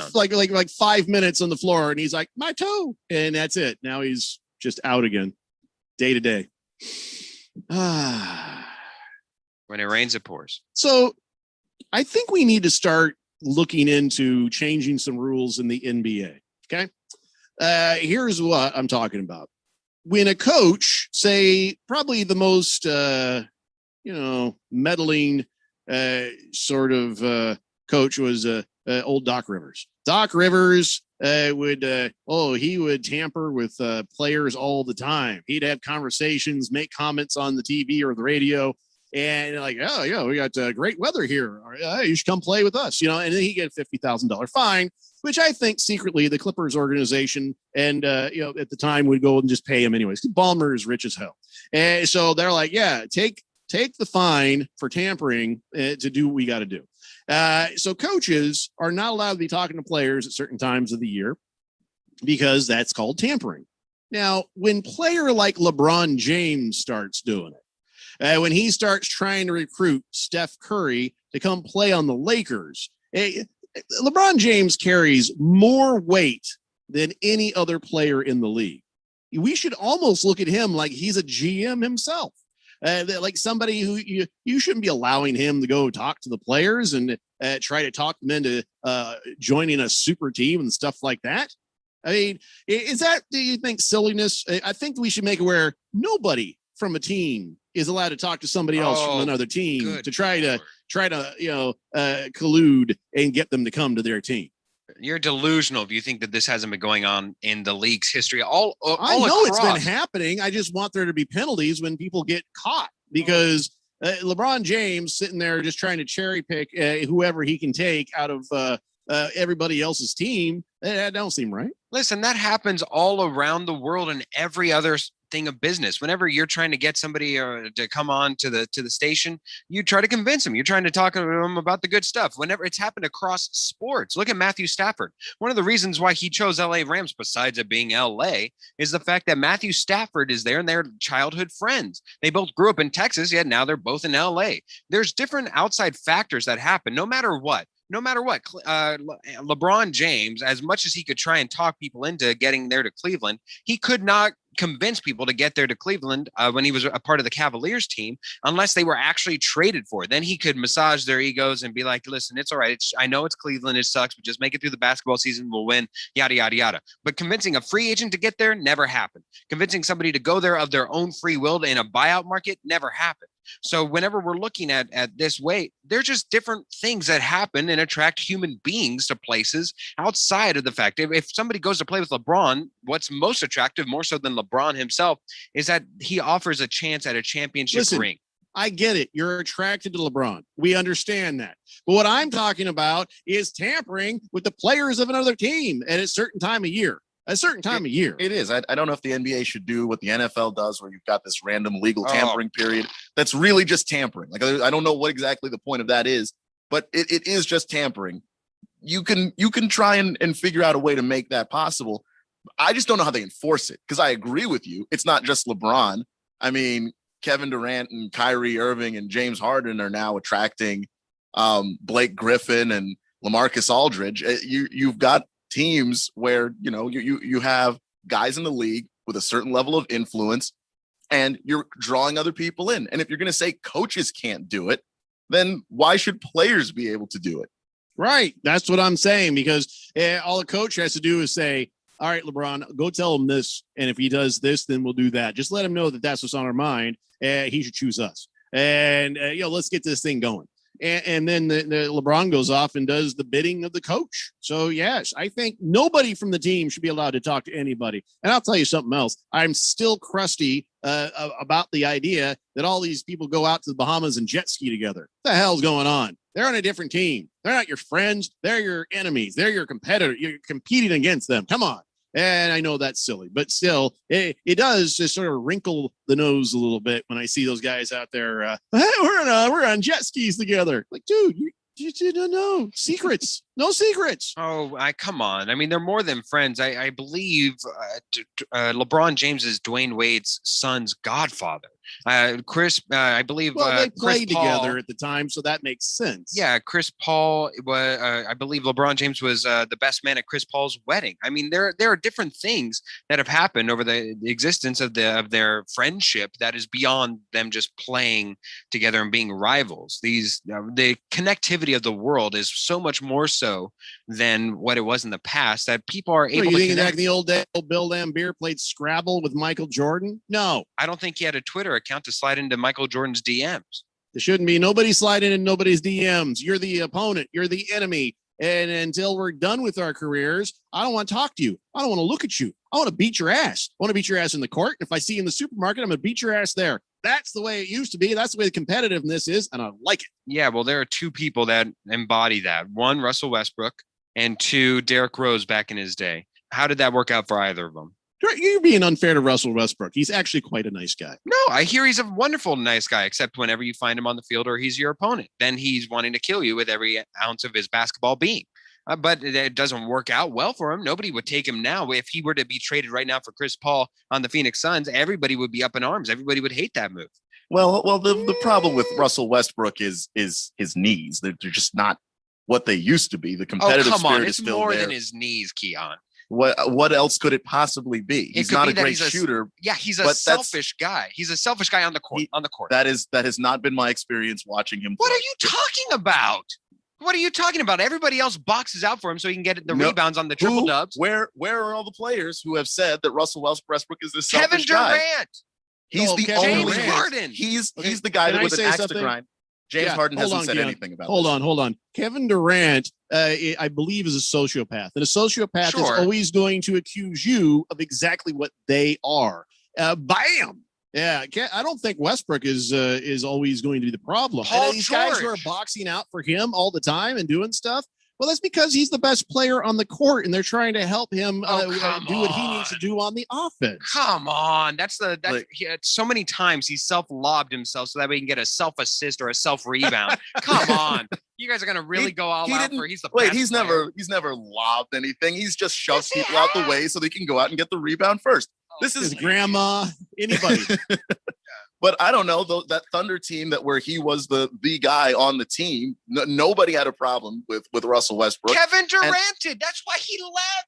Yeah, Kevin Durant. Yeah, grain of salt on that one. Kevin Durant is his own. He's man. incredibly biased. After an amount of people, it starts to become a you problem, not just him. Look at Kevin Durant right now. Tell me he's not a homophobe with the way he was DMing there with old Michael Rappaport, the actor. Oh, that's right. And threatening his family, threatening his wife, all because Michael Rappaport had been critical of him in an interview with Charles Barkley. This is something that's taken place over time. And now Durant sort of puts out a half-assed apology. I wouldn't even call that an apology. And Michael Rappaport's a clown ass himself. I don't know that he needs an apology so much. But when Rappaport showed all the stuff Kevin Durant was saying, yeah, that's the guy you're going to go to when you want to talk about the character of Russell Westbrook. Look, I'm going to say that it can be a flawed messenger with the correct message. Look, I'm not. No, it's a flawed messenger with the message Phil wants. You got to give me more than just Kevin Durant. I am. Paul George, James Harden.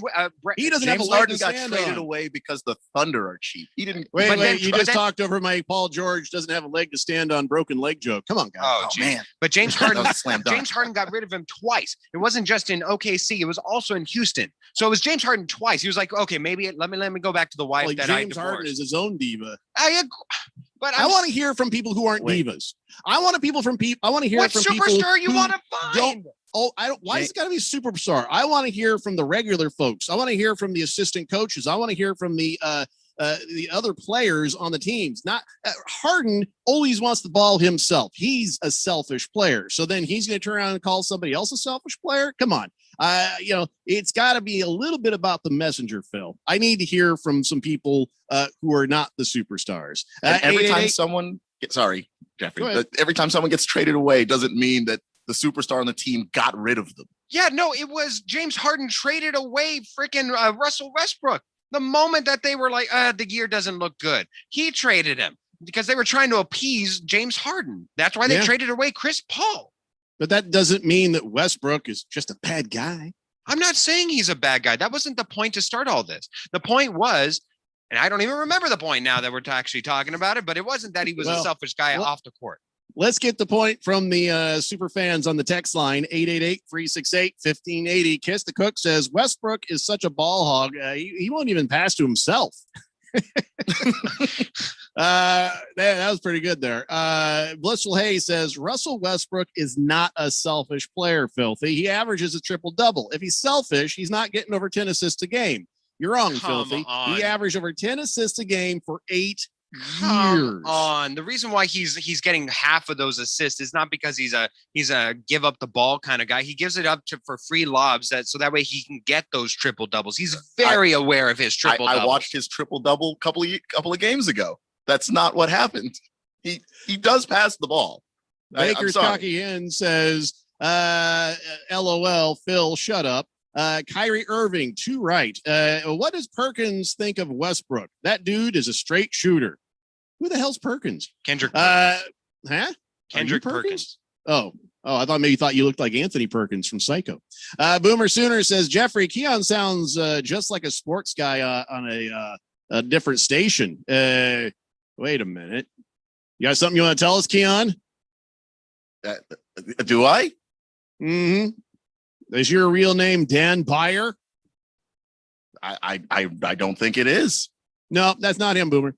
Box of Screws says Kevin Durant is only a beast on social media. He doesn't have that killer instinct on OKC, and he was jealous of Westbrook. So no, you can't take his word for it. Oh my gosh! But after a certain amount of times, by the way, this whole conversation has evolved into a new conversation, which is fine. But I just wanted to go back to the point of whenever you're talking about competitiveness and people who are just about I'm never gonna talk to you until I retire or anything. Yeah, that's what we originally brought the point up about with Russell Westbrook and Derrick Rose. Okay, well, I don't know what you're talking about. 6366. I'm going to call you Coog for now because every time you've texted in, it's been about the Cougars. So I'm just going to go ahead and put that down as your texter nickname until you come up with a different one. But Coog says, rise and shout, the Cougars are out. Can't wait to see superstar Jacob Conover from Chandler High School destroy Arizona to start the season up in Vegas's new stadium this fall. Seriously, though, love the show. Way better than the local Utah sports radio. Okay. We got that going for us. Are you new here or are you listening from the Utah? We may be a sin in Utah. I don't know. You might want to check. You might want to check the rules on that. Just a tip says athletes from Gordie Howe to Bubba Smith to Charles Oakley to Lawrence Taylor were the epitome of beat your ass anytime, anyway. It's not evident in but a handful of athletes today, and I miss it. Snowflakes have been taught to not have hate, which sucks. Now, when you say hate, that means a competitive hate, not a literal hate. That's a teammate. As long as you're a Bronco, you're my enemy. As long as you are, on the Washington team, I don't want to see you. I don't want to see you. This move has been a long time coming, and just the people at the forefront who are the loudest squeaky wheels were at this. Look at Deion Sanders. He flip-flopped so many teams to help them win championships, and you know what? People didn't care. He did that for himself. It wasn't like he was buddies with players. He was buddies with coaches and GMs. My point exactly. He was the best at his position, if not one of the best. It has nothing to do with what I'm talking about. Yes, it does, because there were so many other teammates who welcomed him with open arms because his presence meant that they were going to be a part of a winning team. He was what you call a journeyman. He was a gunslinger. He would come to your town and you were happy to see him because he was going to help you out. That doesn't mean that he was colluding and on jet skis or in hot tubs with other people from the other teams. That just meant hey, you pay me, I'll show up and I'll do great things for you. I'll give you prime time. Fed fan says, Steph Curry to the Lakers? No, I hate the Lakers. Is that going to happen? Do you think that's going to happen? Well, do you think that we need to worry about this? I know LeBron is putting the full court press on old Steph Curry. Do you think that's going to happen? If it were to happen, it wouldn't be for a couple more years, but that would be a very interesting pairing, almost a match made in heaven, really.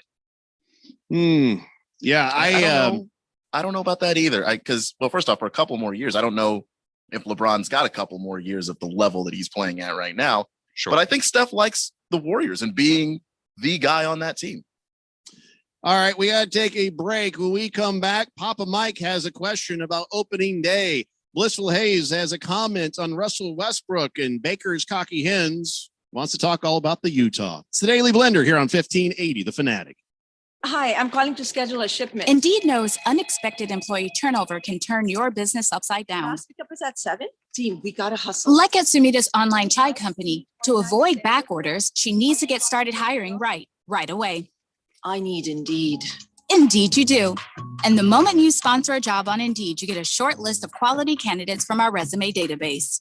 Visit Indeed.com/credit and get a $75 credit for your first sponsored job post. Terms and conditions apply. DQ presents. Picture this. Picture a DQ'd chicken and biscuits basket. All white meat chicken strips nestled next to crispy golden fries and 7 mini biscuits. Fluffy, flaky mini biscuits that you can dunk in a side of warm pepper gravy. Then you leave the drive-thru and your favorite song comes on the radio. And all the streetlights turn green. This mini win calls for a mini celebration with the DQ chicken and biscuits basket. Or get it delivered at DQ.com. DQ. Happy tastes good. Contractors need bonds, and the professionals at Constructors Bonding have been Arizona's leading surety management team for 40 years. We don't just deliver bonds, we make your bonding better. As the #1 producer with 14 markets, Constructors Bonding has the relationships and expertise to get you better capacity, better rates, and better terms.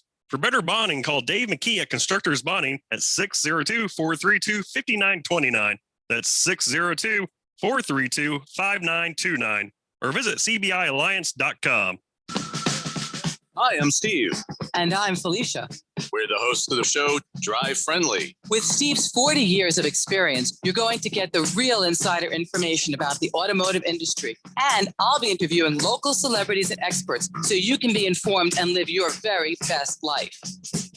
Laugh and learn with Steve, Felicia, and the gang. You'll be smarter for listening. Drive Friendly, 10 a.m. Saturday mornings on 1580 and 99.3, The Fanatic. Changing your work culture can help change an entire culture. By embracing diversity, you encourage diversity. By making accommodations, you become more accommodating. So consider a member of Arizona's deaf, hard of hearing, and deafblind community for your next hire. To learn more about the Let's Get to Work initiative, visit changeyourperception.org. That's changeyourperception.org. Sponsored by the Arizona Commission for the Deaf and the Hard of Hearing. This is Brian Musburger's Action Update for Arizona's new home for sports, The Fanatic. This Action Update brought to you by O'Reilly Auto Parts, your professional parts people. Get guaranteed low prices and excellent customer service at O'Reilly Auto Parts. Better parts, better prices every day. Now, here are the latest lines from my guys in the desert. NHL tomorrow, opening money line has the Coyotes minus 125 at the Ducks at plus 118. The over-under 5.5. Face off at 7 p.m.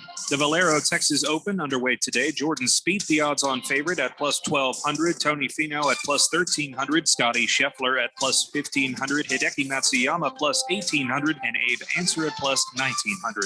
Opening day is here for Major League Baseball. The Arizona Diamondbacks at the San Diego Padres at 1:10 this afternoon. Arizona the road underdog on the money line plus 216. San Diego minus 240. The over under 8. For vsin.com, I'm Trey Westerberg, the Fanatic.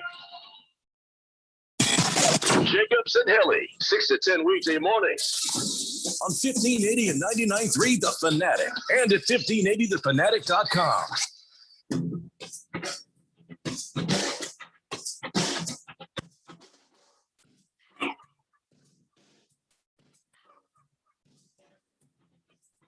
Daily Blender here on 1580, The Fanatic, Arizona's new home for sports. You can hear us on 99.3 FM, 95.9 FM in the East Valley, always at 1580thefanatic.com. Let's get caught up on the text line. Then we're going to do a little man talk. I got to give everybody today's man law from the upcoming Manstitution of the United States of America. It will be on sale soon. Proceeds going to charity. It ain't going to be a lot of money. It's going to be a couple bucks, but helps out a good cause. Make sure that the man law is in everybody's pocket. You know, 'cause you can walk around with a pocket constitution for the country. You can walk around with a pocket constitution for your manliness. It's a good thing to have. And I guarantee you could win you some arguments at your local pub. 888-368-1580. Papa Mike asked, hey, Phil, can you explain the Bellinger hit today? I'm glad it happened to the Dodgers, but don't understand it. As my Dodger fan coworker explained it to me, 2-run homer changed to an out with 1 run scoring. Yeah. Well, I can explain it. Go ahead. You want to go ahead and do it? No. Go ahead. You can't pass a guy when you're running bases. Next. That's it. You can't pass a guy. That's what we're talking about, right? Yeah, I didn't get a chance to actually look at it. I remember I was actually on the Diamondbacks game until I was told not to. So I have not had a chance to watch that live, so I can't really explain it. But it sounds as good of an explanation as any. By the way, people were wondering if this was an April Fool's joke, the thing with Tom Brady having knee surgery. Not an April Fool's joke, but the GM for the Tampa Bay Buccaneers says he's progressing very well. There's no timetable on the recovery, but what was the he's probably got a little gravel in there or something? Does anybody know why he had knee surgery? Well, that was a little while ago. Remember that he had some, at first they were saying it's just procedure. It's just thorough examination, yada, yada, yada. But then the fact that he will be out with recovery until the start of the season is actually kind of worrisome. So they're being very tight-lipped about it. They're not really letting anything go as to what it really is. But we'll see as the season draws near if there's any residue. He already plays with a brace on one knee, I believe. Remember, it's that torn ACL knee. I don't know if he'll be double braced this year. That'll be an interesting thing to watch, but either way. It's like, I'm a robot. Good Cat says, I love how flustered you guys both got Phil there. His voice even cracked. That was amazing. I even told Phil off air. I'm like, that's one of my favorite moments when he about loses his mind. Box of Screws says, Phil is right, though. Westbrook is a monster on the court, and he is the nicest guy off of it. And at least that part, you are correct. Yeah, I thought it was me that said that, but all right. Baker's Cocky Him says, Utah considers the Daily Blender show as radio porn, blocked by internet and phone companies alike. We're just too saucy for him. I don't blame him. Blissful Hayes says, I would take Westbrook on my team any day. Yeah, I was thinking when Phil mentioned, well, if they traded Chris Paul for Russell Westbrook, and I was like, ooh, well, I don't know if I'd be upset about that. Not that I got anything against Chris Paul, but Keon, again, as an objective observer from the outside without a real basketball team to be a fan of. Yeah, he's a Washington fan. Yeah, and where's Russell Westbrook currently playing? Oh, he doesn't care. Hey, listen, do you care about your basketball team right now, Keon? We're losing lots of games. I still watch the games, and Russell Westbrook is the entertaining factor there. If he weren't on the team, there would be almost nothing to watch. But he's exciting. He's fun. He makes your team exciting and fun. Yeah, it's a hypothetical, Phil. So calm down. It's not like I'm gonna reduce Keon to tears. Not yet. So in a hypothetical, would I be well served if we traded Chris Paul for Russell Westbrook? Don't worry about your team, Keon. Just say in some magical, mythical universe where that was an option. Is that something I should be happy about? Well, it depends. Do you want to win?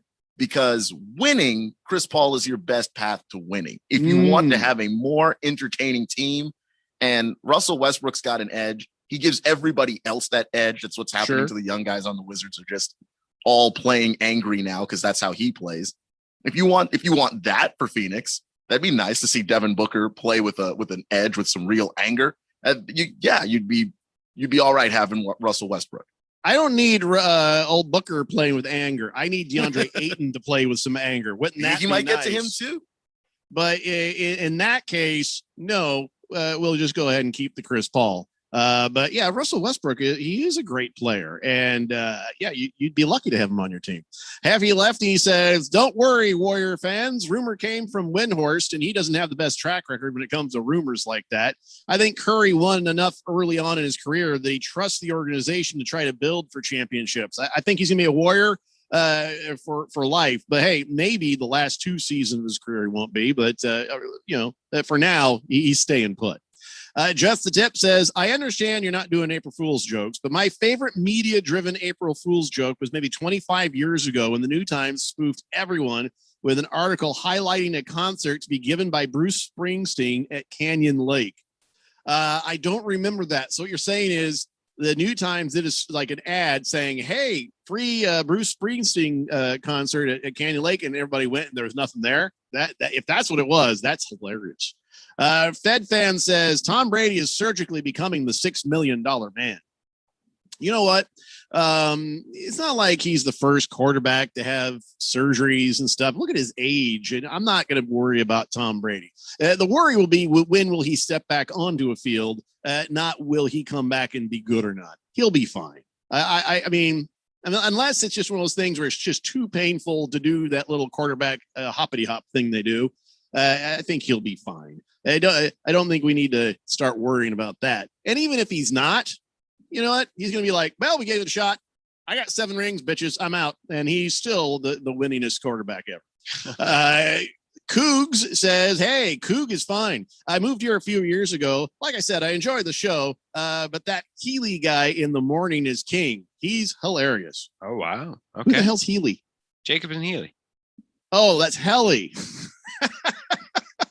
Jacobs and Healy. That's Dale Hellestray. Helly. Yeah, well, I'm not going to get you for the spelling there, but I'll take the S off because I was going to call you Cougs, but I'm going to call you Coug because you are a Coug. There you go. Better than Cougar because everybody's going to think you're like some woman down in Scottsdale getting into trouble. Blissful A says the Yahoo headline reads, Nets lose Harden but beat Rockets. Anybody know if they found him? Somewhere between the couch cushions, I imagine. So there's a good news, bad news thing going on right now. The good news is the Dodgers, I believe, have lost or they're losing. They're bottom of the eighth, 2 outs.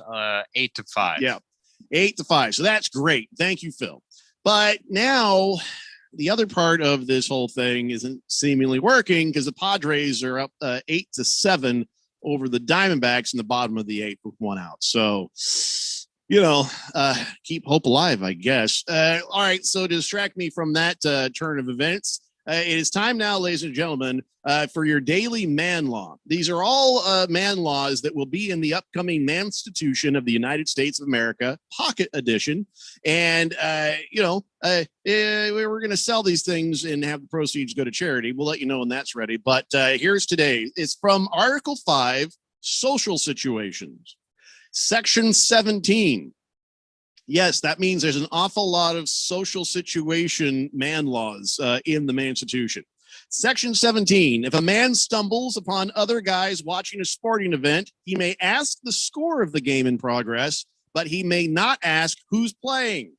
You're supposed to know these things, either from memory or immediate visual assessment. You'll be able to look and go, oh, I know who those guys are. Hey, guys, what's the score? And I'll be honest, if you walk in and they're wearing some kind of weird jerseys you're not used to, Color Rush or, on the NBA, they all have all kinds of different jerseys. Just ask what the score is. They're going to tell you, the name of the team and then when they tell you the score. So, it is against man law to ever ask who's playing, but it's okay to ask the score. Section 18 says a man shall never watch figure skating or men's gymnastics together. There you go. That's today's man law right there. All right, Phil, I can see you already have a problem with that one. What's the problem? Well, not together. I mean, have you seen those muscle hamsters that come around and they're doing that? I forget what muscle hamsters? Yeah, the guys who skipped every single leg day, but have just the utmost toned upper half. And they're just like working that bar like it owes them college tuition. Oh, yeah. You're talking about the like on the rings or the yeah, those two. Yeah, pretty much all that beam. Yeah, thing? yeah. I think that those are pretty freaking manly. I could watch that with a couple guys and just be like, look at this. Let's share some Cheez-Its and watch this. Yeah, I know. Well, it doesn't matter what you'll do. It's man law. Yeah, and we don't do that. Keon, would you, if I invited you over for some Cheez-Its and some seltzer, would you watch the muscle hamsters with me? Phil, I like you, but that's going to be a no, my friend. What if it's grilled cheese and seltzer? When you put it muscle hamsters, the answer is going to be no for just about anybody, Phil. I don't think anybody wants to see that. So, yeah. The grilled cheese does not make a difference, unfortunately. What would make you like pause and go, ooh, maybe Hamburger Helper? Would that do it, Keon? No, I can't say yes. I just cook out of convenience. So no, that's not going to get it done for me. I just don't sit down and watch men's gymnastics. I'm just not that enthused by it. Baker's Cocky Hen says Doug Martin, former running back for Tampa, he was nicknamed Muscle Hamster. I did not know that. Is that where you got the term there, Phil? Was from Doug Martin? I do recall that nickname. That wasn't where I think the recesses of my mind came from, but I just always think about it where it's just wherever you just look at them and they are skipping every single leg day possible because it's just like they're walking on toothpicks, but yet their upper half is just absolutely beefed up.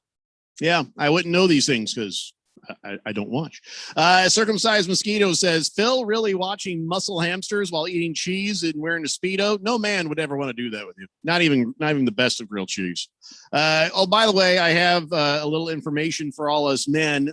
Sometimes, we probably should do this more often for the ladies. We should help around in the kitchen cleaning up. There's nothing unmanly about the cooking, the baking, or the cleaning. And, it's not right to expect her to do all the damn work. Every now and then, step up, get your hands dirty, and clean some stuff. Well, as it is, us men, not always, the brightest in the kitchen. And I realize that a lot of times men have been having disasters by putting the wrong things in the dishwasher. As a man, I feel like, all right, put that in the dishwasher. Let the dishwasher do all the work. My wife is like, you should rinse that. That's the dishwasher's job. Why do I got to, we paid for that damn thing. It should be cleaning it. And so that argument sometimes pops up. Well, here's 7 things you should never be putting in the dishwasher. So men, pay attention. This might help save your life. Don't put nonstick cookware in the dishwasher. Turns out the dishwashing soap is more abrasive than you think it is. Could scratch things up. Now you're in trouble. And no nonstick cookware does not hold up well. Don't put it in the dishwasher. I would have never known that. And I've put in my fair share of pots and pans in there that are supposedly nonstick. So maybe it's no longer their fault whenever they stop non-sticking. That's the other thing. Shouldn't be putting pots and pans in there either, it turns out. What? Yeah, you should just lightly scrub those with some nice brushes and wash them and dry them with your hands. You probably shouldn't be doing that, especially no copper-like pots. Anything made of copper, silver, gold, that'll tarnish in the dishwasher. Don't put your family heirlooms in there after you use them. She'll murder you.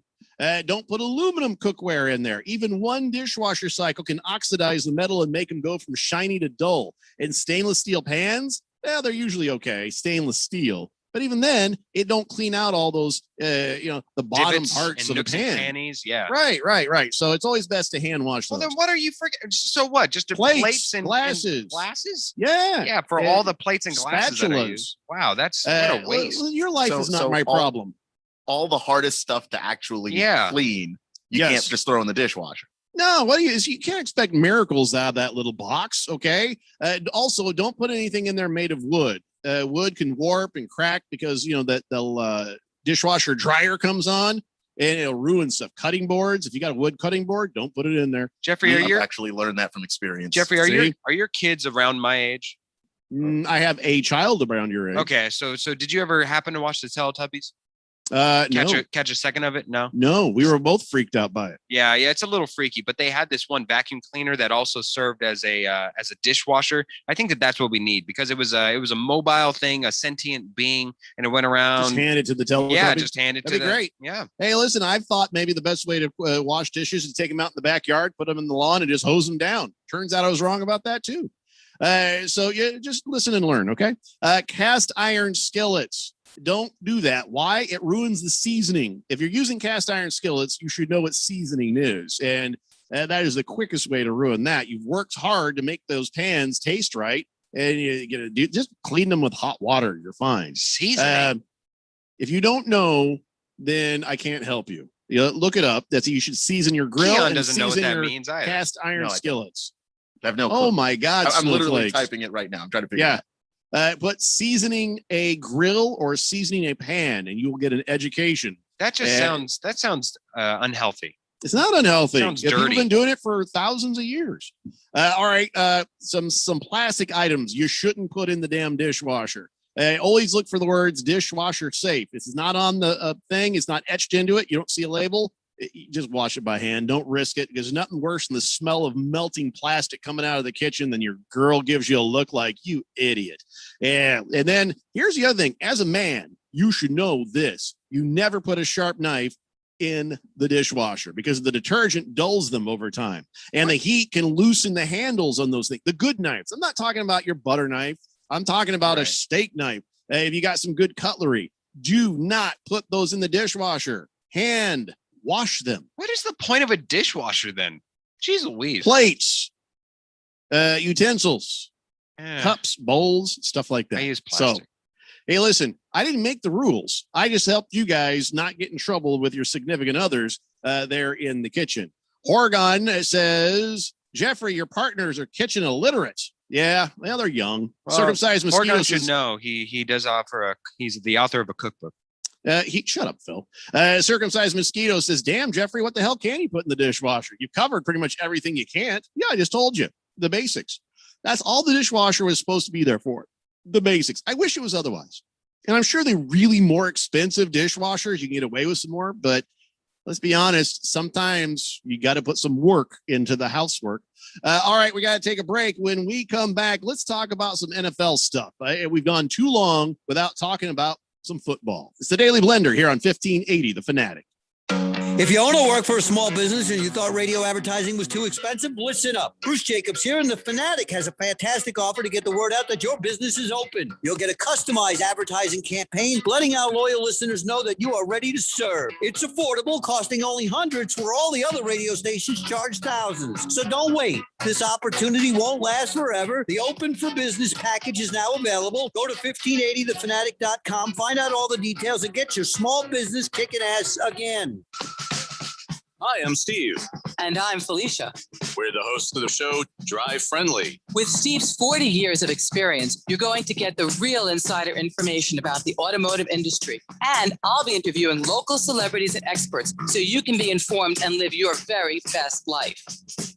Laugh and learn with Steve, Felicia, and the gang. You'll be smarter for listening. Drive Friendly, 10 a.m. Saturday mornings on 1580 and 99.3, The Fanatic. 500 apiece, you get that fine for 502 apiece, 1 minute for the heck of that 150. The best weekly auction is right here in Arizona. It's only a click of the mouse away from great deals on almost everything. Visit liquidateaz.com for weekly auctions on everyday household items, antiques from around the world, sports and non-sports cards, memorabilia and autographs, comic books, comic character collectibles, Native American, pots, jewelry, rugs, and sterling silver. Liquidateaz.com weekly auctions is the place for great deals and works of art, gold and silver, coins and U.S. currency, gold and sterling jewelry, vintage LP vinyl records, vintage electronics, ham radio, RC cars, planes, and boats. Interested in antique clocks, watches, and timepieces, or a wide variety of sports equipment, including hunting, fishing lures, poles, and gear. How about military collectibles, medals, uniforms, or helmets? All at liquidateaz.com. Looking to liquidate an estate? Liquidateaz.com can help with estate sales and consignment services. Liquidateaz.com for information. Last summer, Arizona experienced record heat. Hottest summer in Arizona history. 145 days of 100 plus degrees, 53 days of over 110. Summer heat is starting sooner and it's lasting longer, and your power bills are more expensive every year. Take control of your power bills. Call Harmon Solar today. Harmon Solar is locally owned and operated. They use top-of-the-line equipment, and they're A-plus rated with the Better Business Bureau. Call Harmon Solar, 800-281-3189, or go to harmonsolar.com. Harmon Solar is an REC certified solar professional. All across the nation, we are here for our communities. We're doing our part to get supplies where it's needed in order to fight COVID-19 together. It feels good to be out there to assist our community. I would like our friends and family to know that your National Guardsmen are always ready and always there. Visit NationalGuard.com to find out more. Sponsored by the Arizona Army National Guard, aired by the Arizona Broadcasters Association and this station. We don't need a passer rating. Because at the Fanatic, we just earn W's. Listen live At 1580 AM, 99.3 FM, or 95.9 FM in the East Valley. online at 1580thefanatic.com.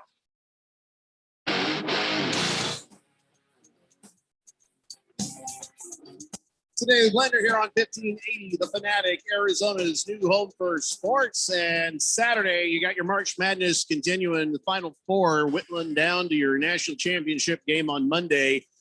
First game up, 1:30 p.m. is number 2 Houston taking on number 1 Baylor. And then, of course, we got number 11 UCLA taking on number 1 Gonzaga. And I think that the last thing you're going to hear at the end of that game is, and there were no survivors. It's not going to be pretty. I'm sorry. Sorry, UCLA fans. It ain't going to be pretty. 888-368-1580. Box of Screws says, Jeffrey, you just outlined every single reason my dishwasher remains unused. I just hand wash all our stuff. Now, listen, it can be very handy for the basic dishes. Yeah, it's not an all or nothing kind of thing, Box of Screws. But hey, listen, you do you, man. I'm not going to tell you what to do with your life. Just the Tip says, all right, 2 points. I have 2 cast iron pans, and they are both over 25 years old, and they're very well seasoned.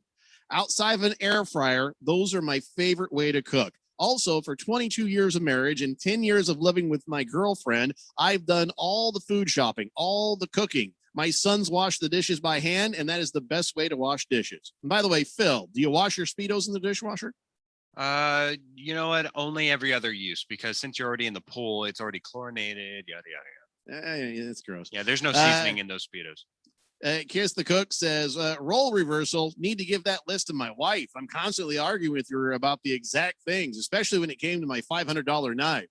Yeah, my wife and I are on the same page with a lot of stuff because, I don't make waves. I do as she says. But when it comes to the dishes, I actually sort of enjoy loading the dishwasher, playing Tetris. I can load a dishwasher. Don't tell her I said this better than she can. The first thing, you don't put pot lids in the bottom like they're a plate. Why? They'll fall over. Then when that happens, they're covering and stopping stuff that are above it from getting clean. I don't ever put pot holders in the bottom part of the dishwasher. Anyways, but she says, we also have disagreements when she tries to tell me how to cook. Well, I don't know why. She didn't tell me how to cook because she don't cook. She don't even bake. Well, listen, you know what? You can have conversations about how things taste and, hey, maybe a little less salt, maybe a little of this, but you got to be real careful on that sort of thing when you start telling the person who cooks all the time how to cook. I try to tread very lightly with that, but I'm lucky. I mean, honestly, I'm not just saying this to kiss ass. My wife is an amazing cook. I am a good cook, but I don't ever get to cook because she's just better at it. So I let her do it. And she'll say, how about you make dinner tonight? And now I'm like caught off guard. I'm like, well, first off, what am I going to make? I don't know. I haven't thought about it. Give me some time. I'll make you a good meal. Killer Rabbit says, when I was in college, the girls knew we had a good time when they smelled burning rubber. Wait, what? Box of Screws says, Jeffrey, clarify something. You don't mean figure skating and gymnastics together at the same time. You just mean two men can't watch either of those sports together. Yeah, I mean, in each other's company. Yeah, I think reading that common sense should prevail, and you should not be confused. Good Cat says, cast iron is the only way to cook. I've got the cast iron skillets my grandmother used back in the 50s and the 60s. Now, while we were on the break, did you guys look up how to season a pan and why those things happen? No. I did. Okay. It actually looks really interesting. Yeah, what it does, Phil, is you're retaining some of the fats and the flavors of what you had cooked before. Now, a lot of people do that with bacon, or the bacon pan. Right, the bacon grease, yeah. But you don't wash it all away. You use that pan with that essence still on it for the next thing. And let's say you make some hamburgers. Now you got some bacon and some hamburger essence. And then, you rinse that thing out, but it keeps some of the essence of those things. And it does add a noticeable flavor to the next thing. It's not unsanitary. It doesn't pass on salmonella or anything like that because you have thoroughly cooked whatever was in there. So it's just the essence and the flavoring, AKA the seasoning of the grill or the pan. This is the most armpit butter thing you've said in a while. Good Lord. Armpit butter? Yeah, I remember. Don't think I ever forgot what you said. Well, Keon, so you know what he's talking about. I said, if I'm at a hotel, getting that breakfast in the morning, it's always that rock hard butter that they have in those little packets. Well, when I was doing stand-up comedy, a trick I would do to warm it up, let's pretend like this is the butter. I would go like this, put it under my arm in the package, not out of the package, in the package, and just let that warm up. I'd hold it there for a little bit. And then after some time had passed, pull it out, open it up, boom, melted butter. It would go right on the toast just nicely. There's nothing unsanitary about that. No, because it's still in the package. Don't you defend him, Keon? Don't tell Keon how to think. It's not like you're wearing a tank top and you're putting it on your bare armpit. It's No. under clothes. I don't know. Yeah. There's nothing wrong with that to me. And I peel it open. That butter inside has never touched my armpit. It's never touched it. So there's nothing wrong with it. Anyway, This is shameless, Keon. This is shameless pandering. Oh. I don't think that it is. It just makes sense. Papa Mike says, wait, what? You mean she was supposed to help me with all the house cleaning, the dishes, the laundry, and the ironing all these years? No, nobody's supposed to do anything. You and your mate figure that stuff out on your own. Figure it out together. There's no rules to this. And by the way, your time is not more important than her time. And vice versa. You guys got to be a team. Got to figure this stuff out. Play to each other's strengths, and even say, "Hey, what is it you hate doing?" And you say, "Well, here's what I hate doing." And if you can muster it up, you guys trade off the stuff you don't want to do, and then everybody's happy. There's a way to make all that work. So, anyways, I'm just trying to help you guys out by telling you men what not to put in the damn dishwasher. That's it. we'll move on. 888-368-1580. Blissful Hay says, so all I have to do is invent a special dishwasher that cleans everything perfectly that a regular dishwasher doesn't clean, and I'll be a millionaire. Yes. Yeah, actually, yeah. I think they have them. It's just normal people like us can't afford them. Yeah, that's probably like industrial for, oreganos. Or I'd like you to meet Carl. He washes all our dishes. That's it. It's either that or it's some sort of high-powered nitro funny dishwasher that costs like $83,000. That's it. I ain't paying for that. Hefty Lefty says, you think male gymnasts skip leg day, Phil? They skip leg day? Those guys all put up at least double, if not triple, their body weight squatting. I'm just saying it's not in comparison. It's not a healthy proportion. Whenever you look at those toothpicks that are down there below them, I'm sure that they're well leaned out. But if you Phil's checking out their toothpicks down there below, huh? All right. Well, hey, All right. do what you will with that. But anyways, it's not proportionate. Where the top half is like a tank and the bottom half is like the bottom half of an ice cream cone. I don't know. I don't watch gymnastics, so I can't really speak to that, but I'll let Hefty Lefty and you fight that out. Let's talk about some football here, and I want to talk about actual football, but before we do, this whole Deshaun Watson thing, it's just, I don't even know what to think about it. At first, I thought, okay, when a woman steps forward, we have to listen. We have to just not jump to any kind of judgment, and we really shouldn't do it either way, because plenty of women have come forward and said, that guy's a dirtbag, and just been lying or just been trying to get money out of him. And on the other hand, plenty of women have come forward and said, that guy's a dirtbag. And we're like, slut. And that's not right either. I mean, when the Bill Cosby thing came out, most comedians knew that that was a true thing.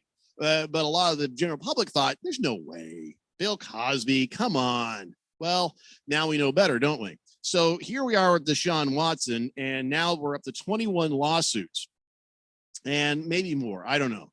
And now the lawyers are fighting with each other. And the one guy is like, oh, those cops are dirty, so I'm not going to release that information. Blah, blah, blah, blah. Okay, whatever.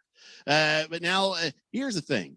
All those people who use Busby now, well, we don't know their names, and that's fine. Maybe it's appropriate. We shouldn't. But there, the details, you don't have a face, you don't have a name, you don't have a police report even. You have to be a little skeptical of some of those details. And I said, let's just wait and see what happens. But it is kind of weird that they all went to the exact same lawyer. They all went to the same lawyer. They all wanted to keep their names out of it. They all wanted to try to settle for an amount of money.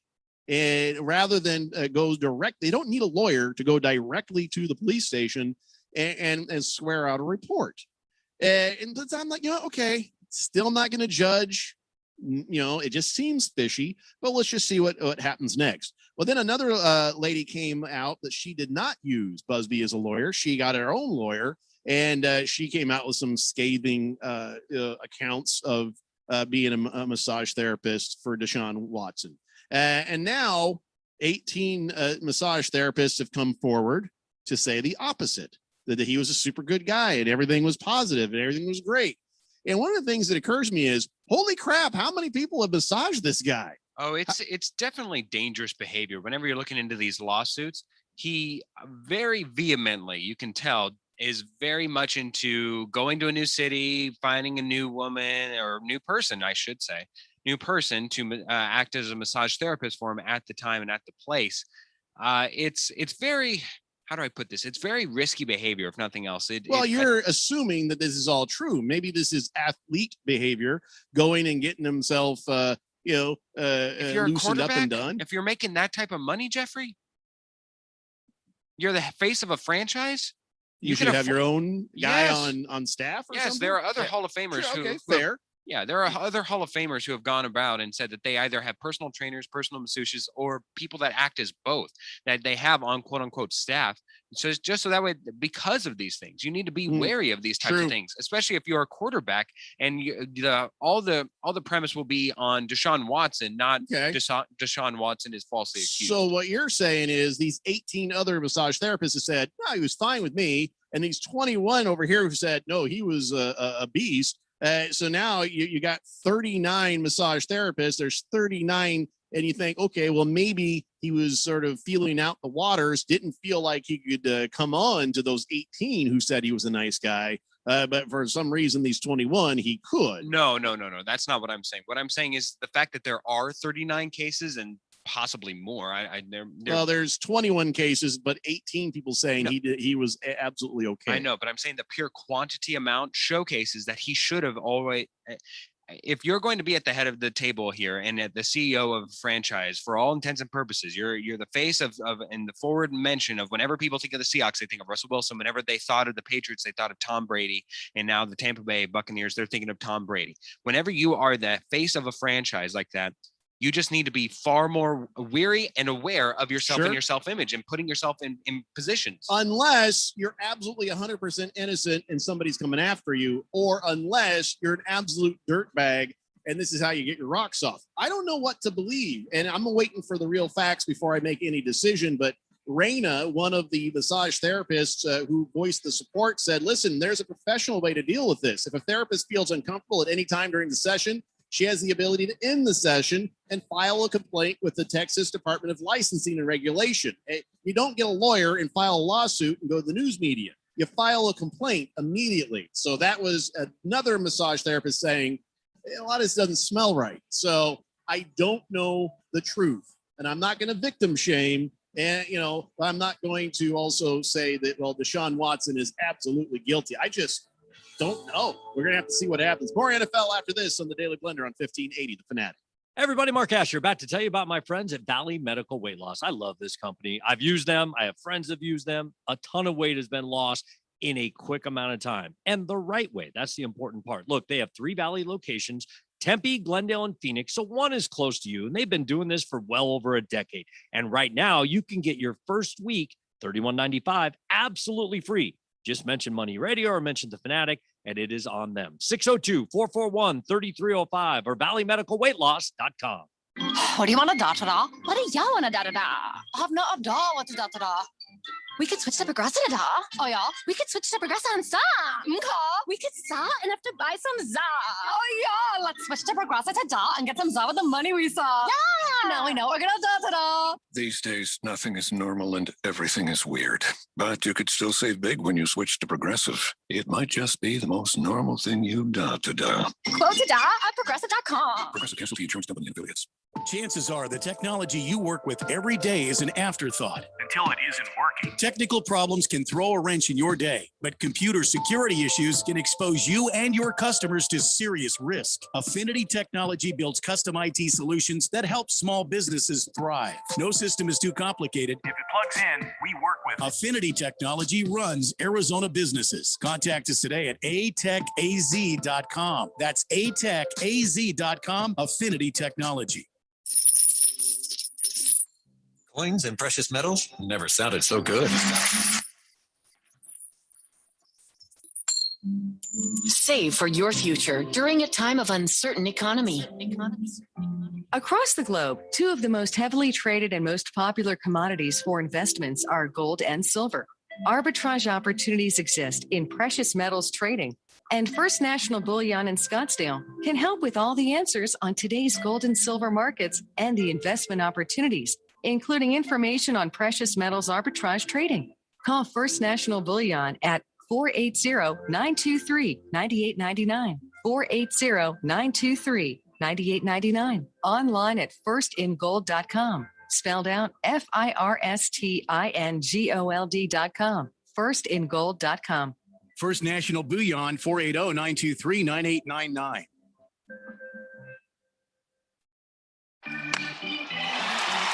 In baseball, these are the moments that bring us to our feet. But the most important moment happens when we all stand together. United for a great cause. So join Major League Baseball and stand up to cancer As we stand in honor of all loved ones affected by this disease. I'm Jordana Brewster. I'm Candace Patton. Joe Manganiello. I'm Matt Damon, and cancer has in some way touched all of us. Visit standuptocancer.org/MLB. Stand up with us. KQFN Tempe. Also transmitting on K25CD Phoenix at 99.3 FM. And K24EU Fountain Hills at 95.9 FM. It's time for the third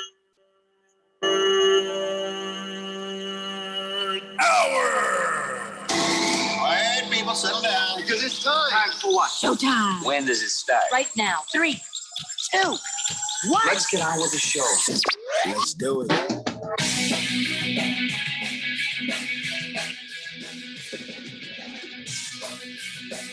All right, buddy, it's 5 o'clock here on the Daily Blender. I'm your good friend, your radio pal, Jeffrey O'Brien, alongside not Randy White. He took the day off for opening day, and sadly, he got a disappointment. Well, he kind of expected, but man, it looked like we might have something there for a moment. Diamondbacks go down in game 1 to the Padres, 8-7. So they put up a good fight, but that's the way the old cookie crumbles there. And then, of course, my genius of having Phil defect to the Los Angeles Dodgers just in time worked, and the Rockies beat the Dodgers 8-5 in that opener. So yes, at least we have that going for us. I'm sure that now Randy is drunker than he was even before, and I'm sure he's enjoying the baseball way more than anybody else will. So 888-368-1580. And before we move on to the next thing, I want to make sure I give everybody their say on the text. Oh, by the way, we're joined by Keon Rose, and there's Filthy Phil there in the Harmon Solar Studios in Scottsdale. And you guys are on the Summit Mail Medical text line, 888-368-1580. Good Cat says, I am a fat, bald, ugly guy with a hot wife. I can attest to what Jeffrey just said. I am willing to clean the floors, the yards, all the other things she doesn't like doing. And we've been together for 15 years. Keep up the good work, Good Cat. Last Optimist says, wait a second. Deshaun Watson? Over 40 massage therapists in 2 years? Well, keep in mind, that's all that we know of. 18 came forward and said nice things. 21 came forward and, well, they're filing lawsuits. Last Optimist says, professionals find one good person and stick with them because they know what they're doing and they can fix their muscle issues. That's kind of what I thought, too. I thought it was a bit much because, I was in a car accident once, and I almost died, and I didn't even know it. I went to the chiropractor, and he took x-rays, and he started showing everybody in the office, look at this guy, he almost died. Look how this one vertebrae was, like one more like a millimeter, he'd be dead. I'm like, dude, I'm sitting right here, I can hear you. And that required a little bit of massage to help out. And I went to that same gal, and that was it. After things were better, I stopped going there, and I get it. Sometimes you get a massage while you're on vacation by some stranger at a resort. Sometimes you're feeling a little tense. You head on over to Massage Envy and have somebody work out some stuff. By the way, don't ever ask for a deep tissue massage. Don't ever ask for a deep tissue massage. They're going to hurt you, and they're going to hurt you bad. Anyway, no, that's the best kind where they break you down just to put you back together again. I Love it. I asked her, please, you're hurting me. She's like, shut up, wuss. And I'm like, all right, I'll just, hopefully this will be over soon. And anyways, yes, you would think so. You would think so. And Deshaun Watson, did he not just get paid an awful lot of money? He should be able to afford to have a guy or gal who is going to take care of him. That's the safe way to go. It's also just a little bit suspicious that a lot of these massage therapists that he reached out to were via Instagram. Mm-hmm. That there's something that's not on the up and up about that. Oh, I see you're saying, like almost like a Instagram version of swiping left or right for your massage therapist. Right, as opposed to going through a company or getting a recommendation. You're on Instagram sliding into DMs for a massage.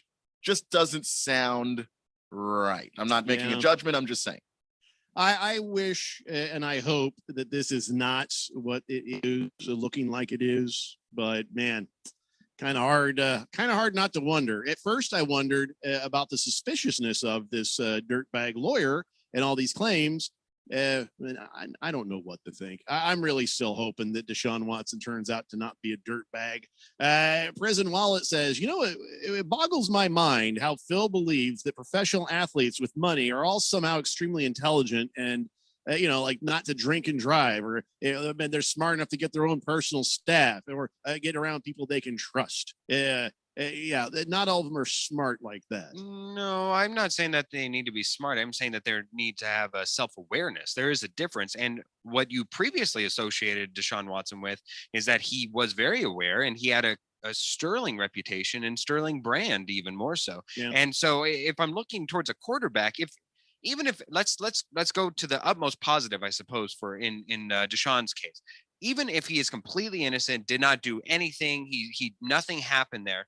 It does show reckless behavior. It does show that he's very naive and ignorant, and that is something to be concerned about, that he could put himself in such a situation, in such a compromised place that he is currently, and be so unself-aware that this is the way that he would hold himself day to day. It's one thing for me to go day to day to massage envy. It's another thing for Deshaun Watson to go slide into DMs randomly around and just say, hey, you said that you do massages, right? Yeah, I'll take you. It's really weird. Floppy Bumper says, my wife is a massage therapist and she's had to kick both males and females out of her massage room because of behavior that was unbecoming. And she immediately filed with the Arizona State Massage Board. Some people just suck. See, that is a massage therapist doing things right. Killer Rabbit says, LOL, Jeffrey, you asked the right question. How many times did Deshaun Watson go to Spa Touchy Lucky? What is up with that? Yeah, there's 18 who said, hey, what a guy. There's 21 who are now with a lawyer. Who knows how many other massage therapists. But see, here's the thing. Just going to some random massage therapist in a city that you don't live in, I can't say that means that he was up to no good. I don't know. We're probably going to find out. This is just opinion. We're probably going to find out that Deshaun Watson is a guy who likes a happy end.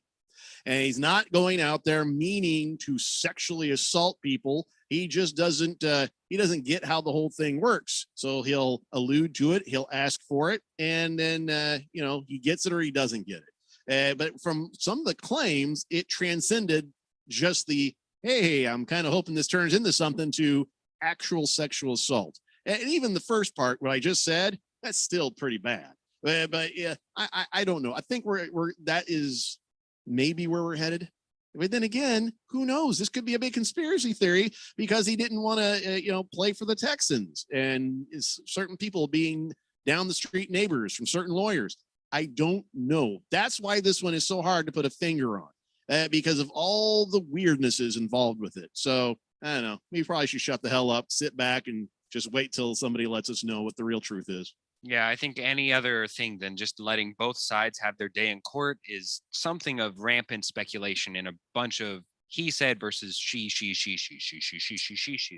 Yeah, and First Cav Mike basically says the same thing I said, but he says, yeah, Jeffrey, funny how this thing started after Watson signed a huge contract. Before, he was a great guy, nice guy. Now all of a sudden, well, it could also be now all of a sudden somebody wants his money, or more importantly, in Houston, now all of a sudden they want him to behave himself and show up and play for the money he said he'd play for, and stop talking about getting traded out of that team. So this could be deeper, darker things. It could just be right on the surface what it appears to be. Who knows? Let's just see. Let's find out. Kyle G says, hey, if Randy's not there, who's pouring the drinks? Because I need a big one, even if it's like a dollar store margarita mix or something. Just anything, please. Yeah, somebody's been messing with our bar, and with Randy not there. Yeah, there we go. Yeah, he's got it working. Hefty Lefty says, didn't realize Adult Friend Finder had a massage therapist filter. Oh. Evidently it does. Prison Wallet says, guess who's going to be playing for the Texans as quarterback this year? He'll need money for the lawyers. That's maybe one of the things that people are going to say he's being bullied into. I don't know. Prison Wallet says he's got an answer for Phil's question. Professional athletes behave badly because they've been taught since before college they're above the rules. Things just disappear when you can run, throw, jump, and catch better than everybody else. You develop a godlike mentality when you have a lack of accountability. Now, I've seen that firsthand with professional athletes, Prison Wallet. That's true, but it's not universally true. Yeah, so, that you can't apply that to everybody, and we don't know that to be the case here with Deshaun Watson. Again, take away the past 2 to 3 months of Deshaun Watson's life, you could not have found a single bad thing to say about Deshaun Watson out there. That doesn't mean that he will continue to be that same person.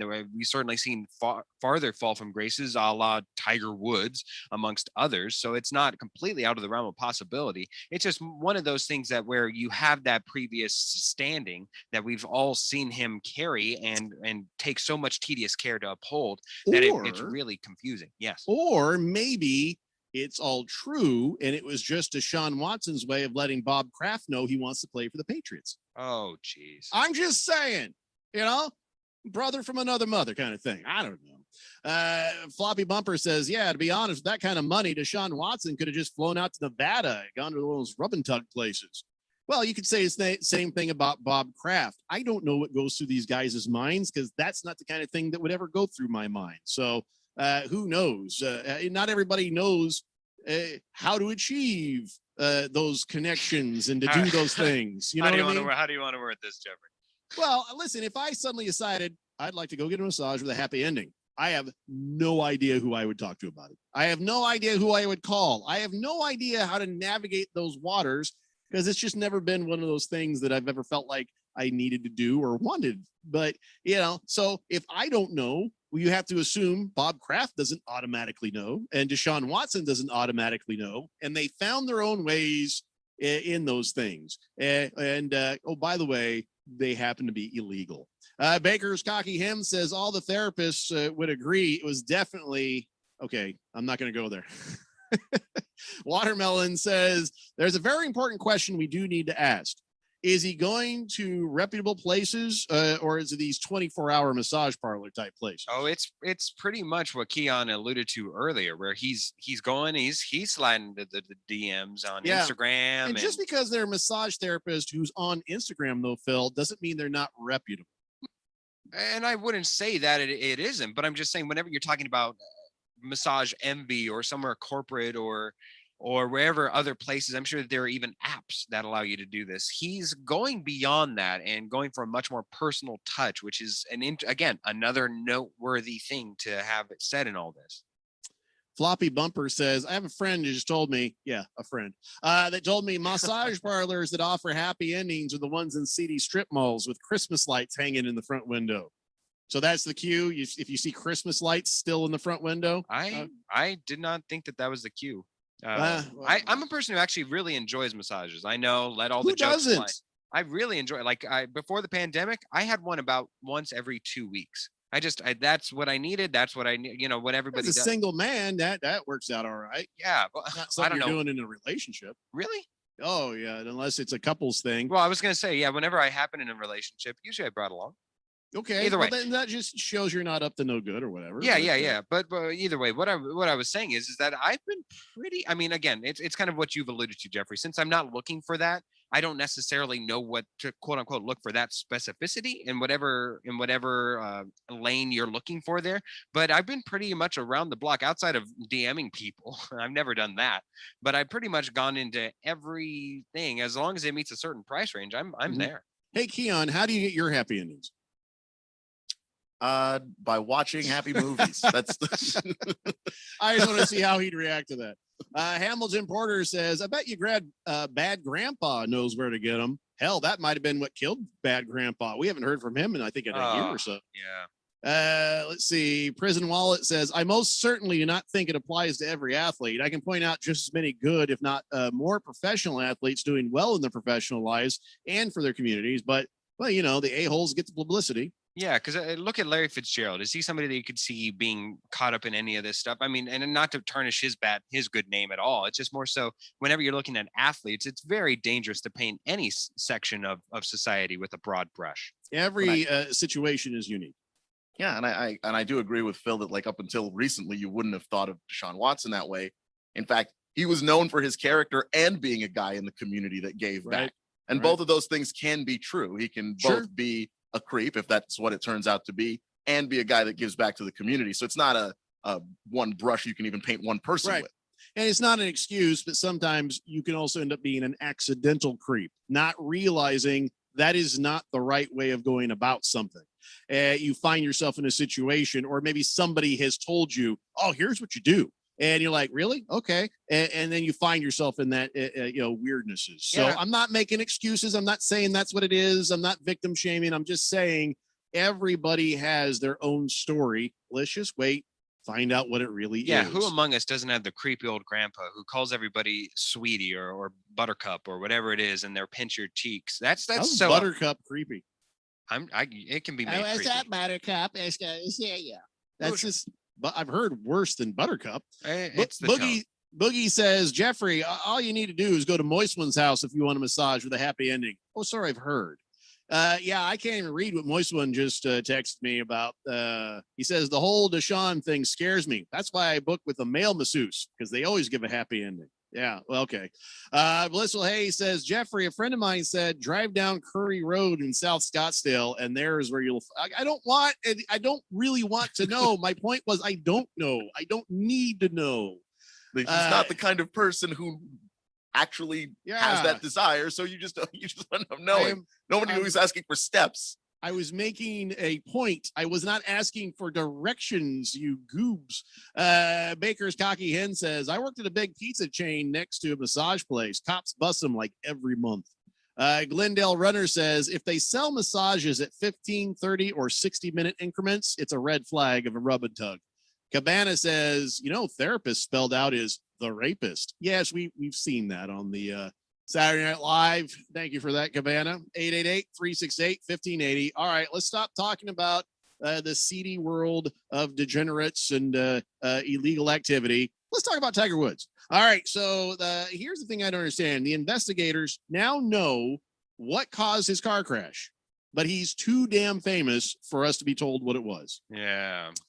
Is that really the same rules that everybody gets? Like if I were to go out and get in a car accident, the police would be like, we know what happened, but it's none of your business. I thought that it was all public knowledge. I mean, hell, they're reporting every single accident and every single outcome on every single news organization, TV, radio, whatever. So the LA County Sheriff says detectives have figured it out. We know what it is, but we're not going to reveal it because of privacy issues. Well, I have privacy issues. Well, why don't I get the same treatment? I have privacy issues. Yeah, I got trust issues too. Sheriff Alex Villanueva says a cause has been determined and the investigation has concluded. And they've reached out to Tiger's people to see if they are okay with them permitting the release of the results. And they're like, no. And I'm sure they're going to say no. Tiger once named his yacht Privacy. So if that gives you any indication, Tiger is going to say no. So if he was at fault, it sounds like he was to some degree, to be honest. Chances are they're going to keep that under wraps. My wife says, what if he had a heart attack and he just doesn't want anybody to know? Well, I guess that could explain it. But if you have the kind of heart attack that causes you to lose control of the car and go unconscious, they call that a widowmaker. You're probably not coming out of that alive. And most of the focus was around his leg. At that point, they would have amputated and focused on his cardiovascular system. So I doubt that's what it is. But of course, now the sheriff is facing some backlash from people who say this is preferential treatment because Tiger is a celebrity. So do we allow Tiger that extra privacy because he is such a big celebrity? And it's not easy to be a celebrity. You got people hounding you. You don't want people all in your business, but they are. So does he deserve this? Or I'm not really sure what to think about that. I mean, does it seem like preferential treatment or just wise?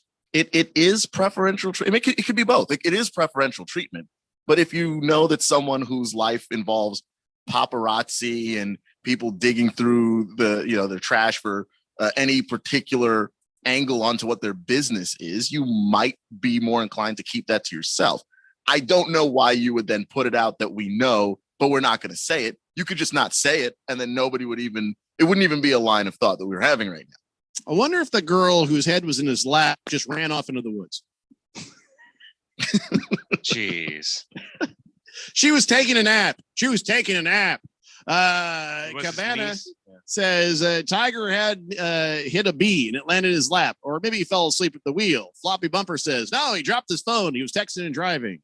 And okay. Listen, I'm not going to go down that road. I would love to know the truth about that, but okay. It's Tiger Woods. Give the poor man a break. His entire life has been in the public eye. His affairs, his divorce, his back surgeries, his everything. Maybe we give him just this one.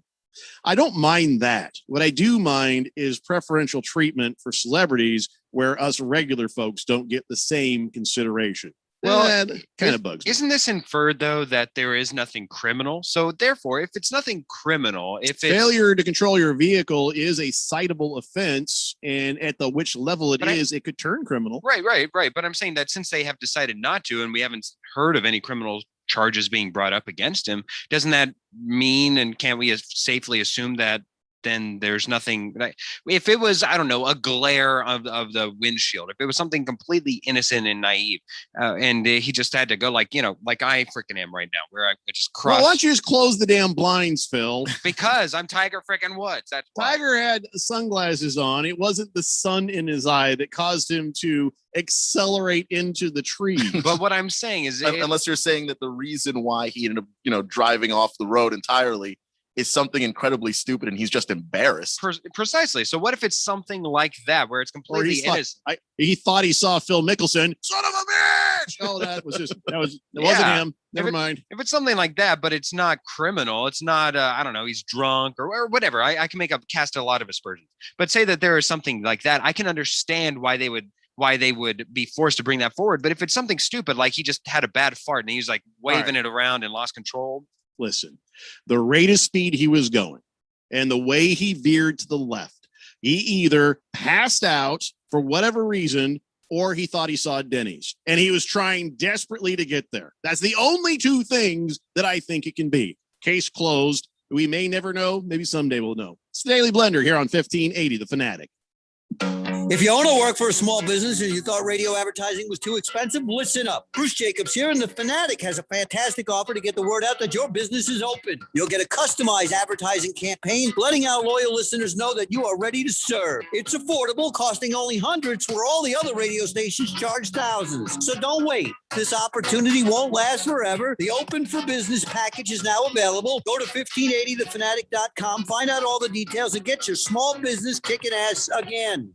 Last summer, Arizona experienced record heat. Hottest summer in Arizona history. 145 days of 100+ degrees, 53 days of over 110. Summer heat is starting sooner and it's lasting longer. And your power bills are more expensive every year. Take control of your power bills. Call Harmon Solar today. Harmon Solar is locally owned and operated. They use top-of-the-line equipment and they're A+ rated with the Better Business Bureau. Call Harmon Solar, 800-281-3189 or go to harmonsolar.com. Harmon Solar is an REC certified solar professional. When it comes to making women happy in the bedroom, my friends and I agree. After a long day, we all look forward to having our man right next to us, giving us exactly what we want. Quiet. That's right, guys. Quiet. Because the noise we don't want to hear in the bedroom is your snoring when we're trying to sleep, which is why you need Z-Quiet. Z-Quiet's not like other mouthpieces. It doesn't lock your jaw and hold your tongue in place. The patented low-profile design allows natural jaw movement so you can talk, breathe normally, and best of all, sleep comfortably without making a sound. After all, would you rather be banished to sleep alone in another room or spend the night next to a warm, cozy woman who might just wake you up early for being so good? Give her what she wants at night. Get Z-Quiet and sleep quiet.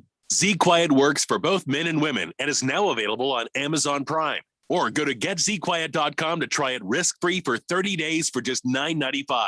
That's getzquiet.com to try it risk-free for only $9.95. Add some March Madness to your dinner with a night to remember at Kasai Japanese Steakhouse in Scottsdale. Kasai offers an amazing dinnertainment experience like no other. When it comes to Asian cuisine, nobody does it better than Kasai, where their exciting and talented teppanyaki chefs create the food, the fire, and the fun of teppanyaki. Choose more than 30 different teppanyaki items and combinations. Their awesome sushi chefs are rolling up triple doubles of taste perfection, such as their Friends with Benefits roll or their new Rebel roll. And with all the excitement happening at the table, why not add a slam dunk from the bar with a Kasai Sake Bomber or one of their custom cocktails like the new Red Sun? It's a perfect location for celebrations, date nights, or a night on the town. Happy hour is always on fire and offered daily from 4 to 6:30 p.m. with specials on teppanyaki, sushi, cocktails, and more. Come see why Kasai is the best of the best for dinnertainment in Scottsdale. Book your night of fun now. Visit KasaiScottsdale.com. That's KASAI Scottsdale.com. Or call 480-607-1114. We'll see you there. Premier NCAA basketball games is on Arizona's exclusive home for March Madness. 1580 and 99.3. The Fanatic.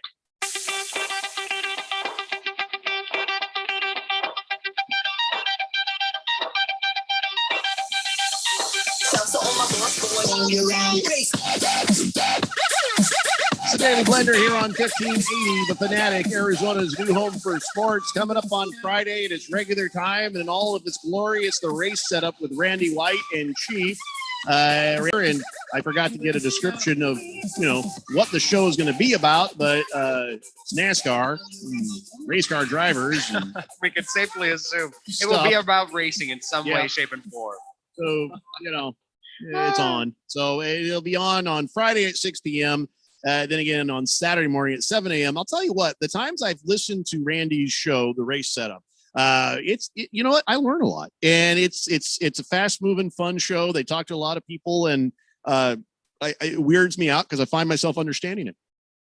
Partially because I really like cars. I'm a big car guy. So when they start talking about some of those things, I kind of understand some of the race terminologies and the different things. Like it's not like your regular car, but I don't know. I just find myself enjoying that show whenever I listen to it. So like I said, you guys can catch it on Friday at 6 p.m. or Saturday morning at 7 a.m. 888-368-1580.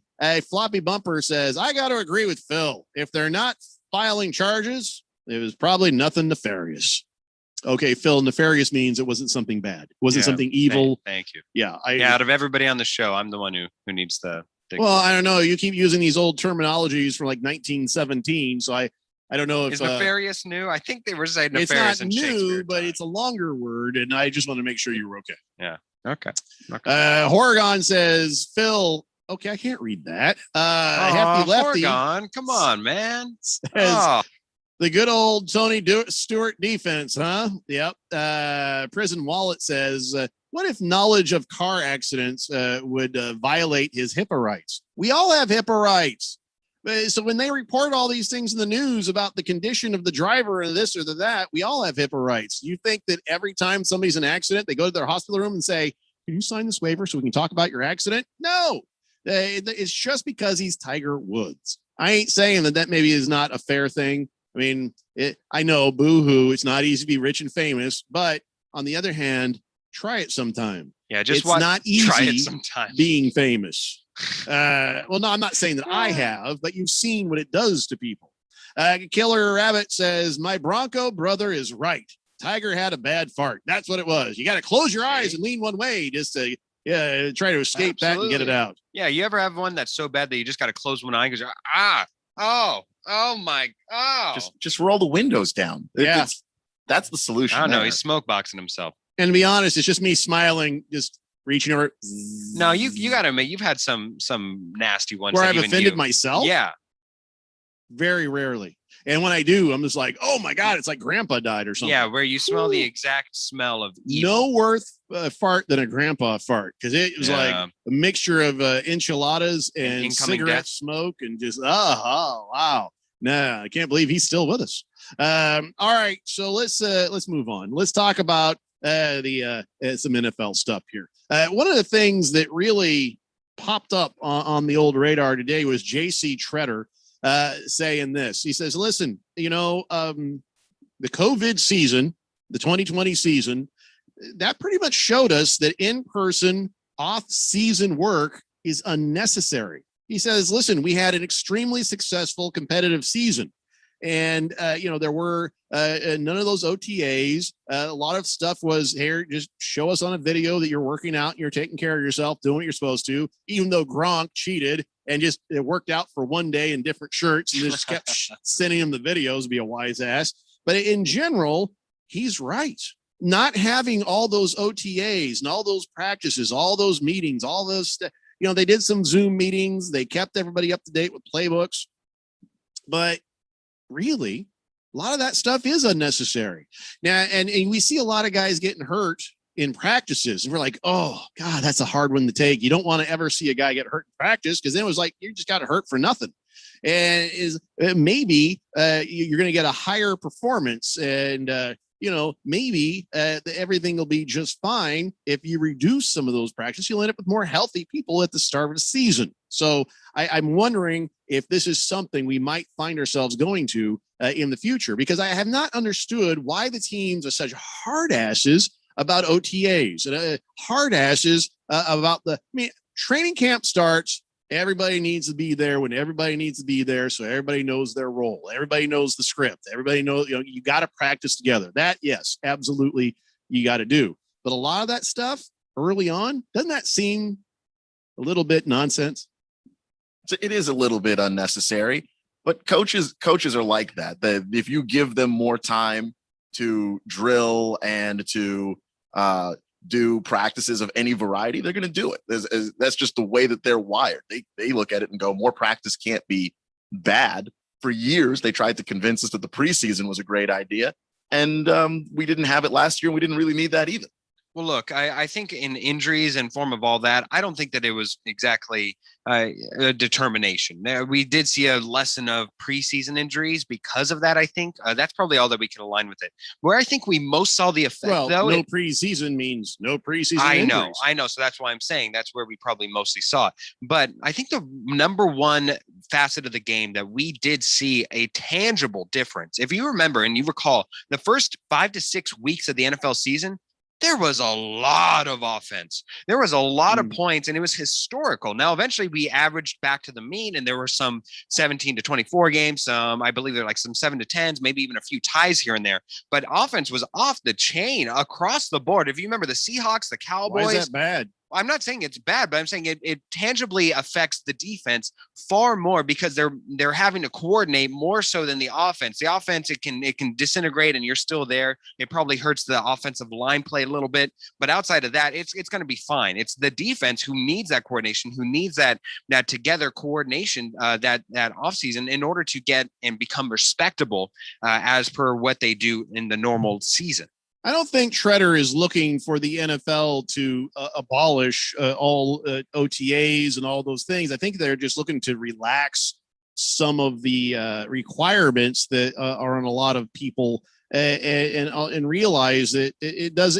You're right, Phil. It's not one size fit all. But in general, if you can go through a COVID season and everybody still shows up and plays at a high level, and I see what you're saying about the defense, maybe. All right, maybe instead of, just a 2 practices at home working out, how about do 4? How about show us more from home, taking care of yourself, getting ready, maybe develop some ways that they can do those things. I mean, really post COVID, it's just working out, right? It's just exercising and working out. But a lot of the other things that, got thrown aside weren't necessary. So get rid of the stuff that's not necessary. It just seems to be a bit much. And it is a thing that adds on to the wear and tear of the athlete's body over the course of the season. I have the worst time figuring out which side to be on when it comes to such things as, this extra week of play we get. As a football fan, I love it. It's going to make another week of fantasy football. It's going to make another week of me not having to do anything but watch football. But I feel I can empathize and sympathize with the athletes who are like, this is going to make the grind even more of a grind. Yeah, we're giving up a preseason game, but it's a real game. Now, some of us don't even play in those preseason games. We all play in the real games. So this is going to this is going to show some wear and tear on these guys. So I kind of feel bad about that, but I'm still going to watch it. I still want it. Oh, we're all still going to watch it. Even if that last week 17 is a dog of a slate, there will still be, and we discussed this yesterday, there will still be a couple of, for all intents and purposes, playoff games that matter a lot to some teams, and maybe they won't matter to other teams. But even for those games, I think you're still going to find a level of effort. Because remember, a lot of the teams and players and coaches, they make a lot of their money based off of the latter part of the season. I mean, we saw Rex Ryan save his job time and time again because of how the team finished all the way to up and 8-8. We saw a couple of teams, lose their way to 8-8, a la Anthony Lynn, and they lost their jobs because of it. So we will see a fair amount of games, even if it is late season. I don't know, Jaguars, Falcons, where the game means nothing, but they're still playing for contracts and everything else. That won't be nearly as exciting for us who's watching the Giants and Redskins Washington football team and the Eagles play for the NFC East crown, because of course it'll come down to week 17, no matter what. The crown will come down to that last week as interim playoff games. So there will still be some highly intense week 17 football left to play. And at the end of the day, I guess that's all that matters. Horgon's cracking me up. Is he still getting on me? No, Horgon says, oh my God, I was streaming the wrong day. Oh my God, I'm a moron. He realizes he was listening to the podcast yesterday rather than the live stream of the show today. I told you people do that because every now and then you'll get this weird random text that has nothing to do with the conversation. And that was what the Phil Stop Rubbing Your Nipples was about. Yeah, that was yesterday. I wondered what he was talking. I was like, what? Horgon, you and me, buddy, we're together. That I understand at least. Well, I love how universal a shut up Phil is, though. Oh, yeah. Taylor I'm Rabbit ecstatic says, over that. yes, football players should show that they're taking care of their bodies. Deshaun Watson should show us videos of his massages. Oh, okay. No, thank you. I didn't want to see Bob Kraft's video. I don't want to see anybody else's. There's some poor FBI agent that had to watch that, and I feel so bad for them. Yep. Oh, God. What if he was a Patriots fan? Or what if he was just like, oh, guys, okay, fine. Just go ahead, close the door, and I'll like, excellent. Yeah. Listen, there's creeps in every business, right? All right. So let's move on to the next thing. Antonio Brown and the Buccaneers having some trouble figuring out how to, get Antonio Brown back on the team. Now, presumably, if they are not close on the numbers, that means Antonio wants more and the Bucs want to pay less. What is a fair amount to pay for Antonio Brown? Is it a case that the Bucs are like, this is what we got? You may be worth it, but we can't do better. Or is Antonio Brown being unrealistic in his demands? So before we start to speculate on who's to blame, what is a fair amount of money for Antonio Brown this coming season on any team? Well, I think if you're looking at him last year, they got him uber cheap because his value was at an all-time low. Whether or not you saw his football ability, and that certainly is still tremendous, even if it's not where he was at an all-star, Pro Bowl level receiver, he still is absolutely tremendous, especially at the number 3 position. That's insane that you could have Antonio Brown as your third best wide receiver. There's no doubt about that. But keep in mind, what is his value? His value, I think, is almost entirely tied up to Tom Brady. If you're the Cardinals, I don't want him. If you're the Broncos, I don't want him. But I think you're out of your mind. I think if you're a Colts team, you want him. Yes, I'll take him. I think he's a locker room cancer. He's a diva. He's been behaving himself because his big brother Tom Brady had put his arm around him, and he didn't want to disappoint anybody. So listen. Crazy is always going to be crazy. And Antonio Brown is crazy, whether it's from the concussions or he's just nuts. Whatever the case is, you can't change crazy. But he has been behaving himself because we all agree Tom Brady is not a guy you want to disappoint. So if he goes to the Colts, is he going to act up and be a fool? If he goes to the Broncos or the Washington team, is he going to act up and be a fool? Maybe. But do you take that chance? Yeah, Gruden was right. Bring him in here. Let's just see what happens. Oh, dear God. That's what happened. Well, okay. It was worth a shot. Well, that's part of the problem. And I'm sorry, Keon, but I think he's probably worth around 10 to 13 million, somewhere in there, but Kenny Galladay got 12 million. I think he's still in that range, but if you don't have any security or any incentive based laden contract where he's starting on the field, where he needs to be on his best behavior, I don't see how you can possibly sign him and take up your cap space. If anything else, that's why I think this has been kicked down the road as far as it has with the Tampa Bay Buccaneers, because one, they don't have cap room. They're 55,000 over the cap right now, which isn't much, but that's just before the draft and before having all that space allotted there. And two, I think that they have all the leverage with him because they're the only team that has shown that he can be successful with them now that he has been paid big money. I disagree. I think. Go ahead, Keon. You'd be insane not to go after Antonio Brown, especially if you're a team like the Broncos you mentioned, who could probably use a wide receiver, or the Baltimore Ravens, who really need a receiver. And by the way, Hollywood Brown is Antonio Brown's cousin, and he's on the team. Right. So I mean, you've got that connection there. Like there are teams that are going to take that opportunity because wide receivers that can do what Antonio Brown does, there aren't that many of them. And quite frankly, if you're the Buccaneers, you're just not that quick to give him the money because he is a third receiver. That you've got Mike Evans, you've got Chris Godwin. He could get more money somewhere else, even if it's just a 1-year deal to take a flyer on him. Yeah, I don't think Antonio Brown, after last season, it really needs to do a duplicate deal of $2 million. He had less than that. He got all his incentives. Yes, Big Brother Tommy helped him out with that. But, his 45 catches for 483 yards, doesn't really translate into big money in a contract. But you have to understand the whole story. And I think that is another place where the Bucks and Brown could be. They'll be like, well, your stats don't really command this money. And he's like, come on, guys. Let's be real here. But absolutely correct is Ukla Mock, who says Antonio Brown is always unrealistic. So let's get real and shut up, Phil. Thank you. All right, we got to take a break. When we come back, we'll wrap this thing up. A little more football on this day in big Georgia sports history, maybe even some wheel of sports. It's the Daily Blender here on 1580 The Fanatic. Hey everybody, Mark Asher back to tell you about my great friends over at the Lund Mortgage Team. Are you seeing what is going on in the home buying market right now? Unbelievable. Not enough inventory, and there is a ton of demand. Some of these homes are getting 30, 40, 50 offers on them. How are you going to stand out? How are you going to differentiate yourself from the other buyers who are in line? I have a way.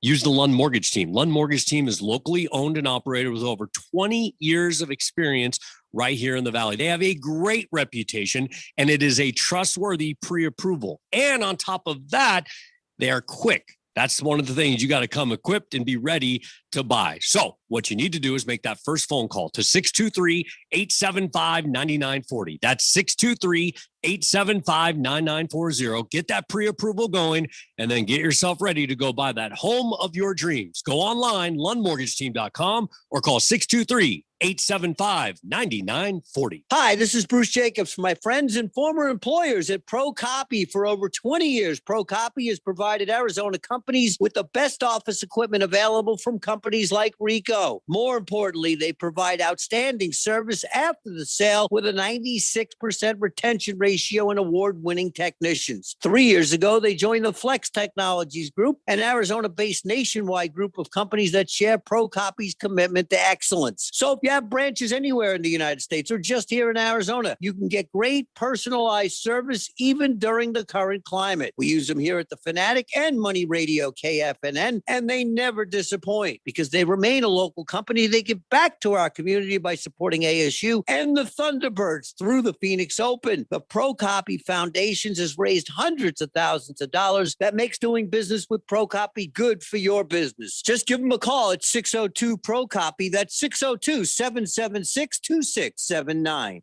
Uncertain times can lead to fearful investing, which could leave you in a bad spot, especially if you're trading on emotion.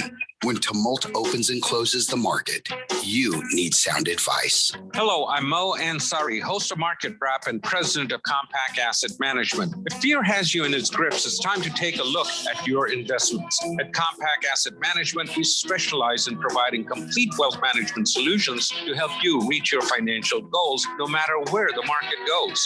Dial pound 250 on your cell phone and say, talk to Mo for a free portfolio review. We will also discuss how we can work together to create your customized retirement plan. Call pound 250 on the cell phone and say, talk to Mo, and let us help you take the fear out of your portfolio. Again, call pound 250 on the cell phone and say, talk to Mo.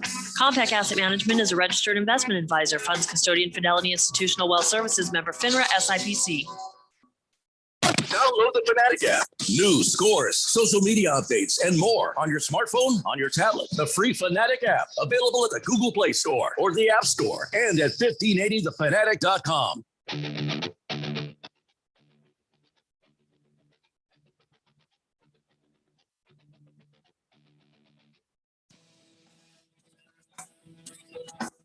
The Blender here on 1580 The Fanatic, Arizona's new home for sports, and your home for NCAA March Madness. Final Four game number uno on Saturday is going to be number 2 Houston at number 1 Baylor. That happens at 1:30 p.m. And then at 5:30 p.m.-ish, you have number 11 UCLA versus number 1 Gonzaga. So that's the games on Saturday. We'll see who ends up in the national championship game. I feel like it's going to be Baylor and Gonzaga. It's been heading this direction. The the entire tournament, really. We've all felt it. You've all seen it. Unless UCLA or Houston can pull off some sort of bizarre upset, I really I don't think it's going to happen. Houston, you got Baylor and Gonzaga on Monday. Houston wouldn't be that big of an upset. I mean, it is a 2, and they performed fairly well in this tournament. I think also for my own personal bracket, I am a little biased, so I kind of want Houston to be in there for the final 2 in order to catch up to Steve. But I need Gonzaga to win throughout, and then Houston probably to make it to the final 2, or else Steve will assure himself as the winner of the Fanatic staff bracket. Yeah, worse things could happen, I guess. Fair enough. What do you think, Keon, with Houston and Baylor and UCLA and Gonzaga? What's going to happen on Monday? Well, I mean, Gonzaga's just proven pretty much all season long they're a juggernaut. They just beat people up, and they've played good teams throughout the regular season too, and they're going for that undefeated season. And Baylor was going for that undefeated season. I mean, it looked like they were on a collision course for this entire tournament, but if you zoom out to the season, it kind of looked like they were headed to a collision course all year. Yeah, absolutely. So because of that, it will be Houston versus UCLA on Monday in the national championship game, because that's the way this season has been for your NCAA. Oh, what the hell do I know? 888-368-1580. Daylight Drew says, I got UConn winning by 7 to 10 points tomorrow evening. Oh, he means the ladies for stuff. the women's championship. When he first said that, I thought, does he know? No, he's talking about the women's basketball there. Let's see. Hitting the Nut says, you should give Antonio Brown the league minimum and throw in a 6-pack of socks for his cryotherapy sessions, and I think maybe you've got a deal. Ukul the Mock says, also, if you're traveling the speed of light and you turn your lights on, does anything happen? Yes. Suddenly the radio starts playing Boy George. I can't figure it out. It happens to me all the time. 888-368-1580. Some more NFL notes for you guys. One of the things I just wanted to make sure I got out there was that Corn Elder is going to be visiting with the Lions. I don't know anything about him. I just wanted to say Corn Elder. Who the hell names their kid Corn? Have you ever known anybody named Corn? I've heard of a band. Well, here's a sister Alfalfa. Oh, look, Uncle Rutabaga. I mean, it's his cousin. What kind of a name is Corn? Corn. He is a cornerback. No, he's not. No, I'm not making that up. He is a cornerback. No, Corn the cornerback. No. Yeah, no. There are names like that wind up happening. You had the Indy driver Will Power, and you have Kyle Butt. He was a tight end. So there are things. Sure. Yeah, there are names that just sort of work out that way. But that if you name your kid Corn, did you ever love them? There's no reason to believe his actual name is Corn. And it has to be a nickname. And what's somebody look him up? Look him up. Corn Elder. I want to know, is that his God-given name right there? All right, looks like Keon's on that. But also keep in mind, what's her name? Named her kid Apple.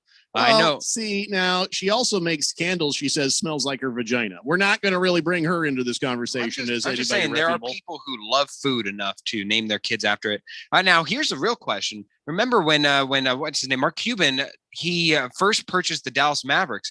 He said to every personnel who's on the radio and local sports staff, if anybody names their kid or changes their name legally to Dallas Maverick, he would pay them, I believe, $500,000 or something. Hell, I'd do it. Yeah, you would change your name to Dallas Maverick, or you would name your kid Dallas. Yes, because then I can just change my name down the road. It only costs $600 to change my name. There might be some legalities there, but still, it's not a bad name. Dallas Maverick. Your radio pal, Dallas Maverick. Can I be Maverick Dallas? Yeah, can everybody call me Mav? I can't do it, Maverick. I can't do it. Yeah, I think that'd be awesome. All right. So by the way, Corn Elder is Cornelius. Oh, much better. Much better. Do you really think you'd go Corn for short? No, I think you go Cornell or something. I don't think that's one that he chose, because you don't choose your nickname. So if someone decides to shorten your name to Corn, it's Corn. That's what's happening. If I was on the team with him, him and I'd probably get in a fight, because every time I see him, I go, Corn? I don't remember eating corn. Because I can't help myself. And he's a corner too. They're testy. You definitely bring that on yourself. Hefty Lefty says, I got a buddy whose nickname is Corn. Yeah, well, this at least now makes sense. Thank you for that rapid research, Keon. We're not used to it around here. 888-368-1580.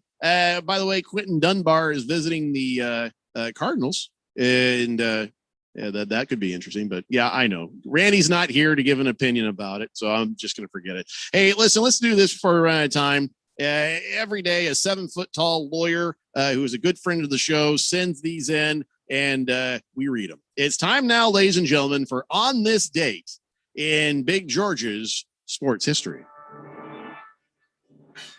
Back in the year 1931, pitcher Vern Jackie Mitchell, at the age of only 17, signed with the Chattanooga Lookouts Baseball Club of Tennessee to become the first woman to play for an all-male baseball team. 2 days later, Mitchell was famously brought in to pitch during the first inning of an exhibition spring training game against the New York Yankees, Babe Ruth, and Lou Gehrig. Okay, there's more to the story, and it's going to take a minute. This is an awesome story. It's a horrible story, too, by the way. So they bring her in there, right? And all right, little lady, let's see how you pitch. And she faced Babe Ruth first. He swung and missed at the first 2 pitches, and he just was upset. And then Mitchell threw a 4th pitch. They extended the count because they didn't want to see Babe Ruth strike out against a woman. And so the 4th pitch was finally called a strike. Babe Ruth glared, verbally abused the umpire before being led away by his teammates. He was so upset and embarrassed. He was fighting mad. So next, here comes Lou Gehrig. He goes, well, hey, how you doing? And the Iron Horse swung away. First 3 pitches, strike, gone. He struck out as well. So this woman came out there, and she struck out Babe Ruth. And she struck out Lou Gehrig in 3 straight pitches. A few days later, baseball commissioner Kennesaw Mountain Landis voided her contract, declaring women unfit to play baseball because the game is too strenuous for these little ladies. And that is the true story right there. Can you believe that? If she's good enough to pitch against the men, let her play the game. And not just any men. It's Babe Ruth and Lou Gehrig. Right. So this is a horrible story, but also a great story. Vern Jackie Mitchell, she was able to take down a couple of legends, and then she was just too good for her own good. And of course, the commissioner Landis sets back, equality. How many years? Anyways, 888-368-1580. Circumcised Mosquito says, "What if corn covers Cobb?" Get it? Randall Cobb with corn on him, corn on the cob. I'm okay with that. We got a lot of puns today. Baker's Cocky Hen says, I hear corn is a good listener, with all those ears. Well, what if he gets lit up by some wide receiver who's just trying to block for him? Will it become popcorn? Popcorn. There we go. Can we be done with the dad jokes? You're not even a dad. You should not be allowed to do dad jokes. I've got a dog. That doesn't count. Dogs are not children. You are not his daddy. I don't know. The medical bills would say otherwise. Oh, dear Lord. I tell you what, I was always the guy who said, if it costs more to fix the dog than it costs to get a new dog, I'm getting a new dog. And I said that, but it ain't true. And I've spent an ungodly amount of money on a dog who has teeny little kidneys. Keeping her alive 3 years past the time they said that she was going to make it. So I'm like, yay, we're keeping her alive. And holy God, this is the most expensive dog I've ever had. I love my dog. Hey, Phil, do we have the Wheel of Sports on hand to spin and do? And do you have that thing, or did somebody mess that up too? That is just something we do every day. Yeah, you would hope so. Wait. There you go. Let me confirm. All right. So with any luck. Yes, it is. All right, let's go give it a spin. All right, here we go. Spin the Wheel of Sports. Find out what we talk about next. Okay. So many years I've watched the Fox football show on Sunday mornings, which I think is probably the best of the morning show. The CBS is boring as hell. Yeah, those guys, the guys on Fox, they know what they're talking about, except for Terry, and they're fun and they're entertaining. And I don't like it when I gotta watch Joe Buck call a game, but in general, the Fox Morning Show is probably the best. And I love Michael Strahan on there. This is such a nice, wonderful, friendly guy. And now he went and did something that I always kind of wondered why he didn't do way earlier on. He's got this giant gap in his teeth. And I always wonder, it's like, man, I get it. Maybe you're a football player and you don't want to have dental work done while you're playing because something happens, and then that, your teeth are strong. And then maybe after he retired from football, well, maybe now that's your time to do that. Well, the problem is maybe now you're too famous to do that, a la Anthony Davis, and that is part of your signature look. Now all of a sudden you're getting on the TV and people are realizing you're a hell of a talent, and you got a lot of charisma, and you're perfect, not just for sports, but for news and other things. So now you're like, well, I guess that's part of me. I'm going to stick with it. Well, I hope this isn't an April Fool's thing. I was going to say, we still have some hours left in April 1st. But he didn't start this on April Fool's Day. So that's why, if it is, he's a jerk for doing this, because that ain't right. But Good Morning America host Michael Strahan, he shocked everybody by posting these pictures of him with, here, I'll show you. He got his teeth fixed. Yeah. It just seems too late. I've gotten used to him with the gap. Yeah. I mean, listen, you do what you got to do for you. I ain't going to tell him what to do, but he says, yeah, I just always wanted to do this, but my business partners and my agents, all that says, don't do that as part of your look. He says, you know what? I know it's not about being perfect. Too much pressure to be perfect. Love yourself the way you are, but it's just something I've always wanted to do. So I got no problem with him doing that if that's what he wants to do. And let's be honest, Michael Strahan, his superpower is not the gap in his teeth. His superpower is his personality, his awesomeness, his intelligence, and his ability to transcend formats and be a famous guy. And he's a good guy. So I'm all for it. And too bad we're out of time. Keon, Bill, we'll see you guys tomorrow at 3 p.m. It's the Daily Blender here on 1580 The Fanatic. Bye-bye. Nice game. Man, you're really playing hard today. Yeah, shows what a great night's sleep will do. Since I started using Z Quiet for my snoring,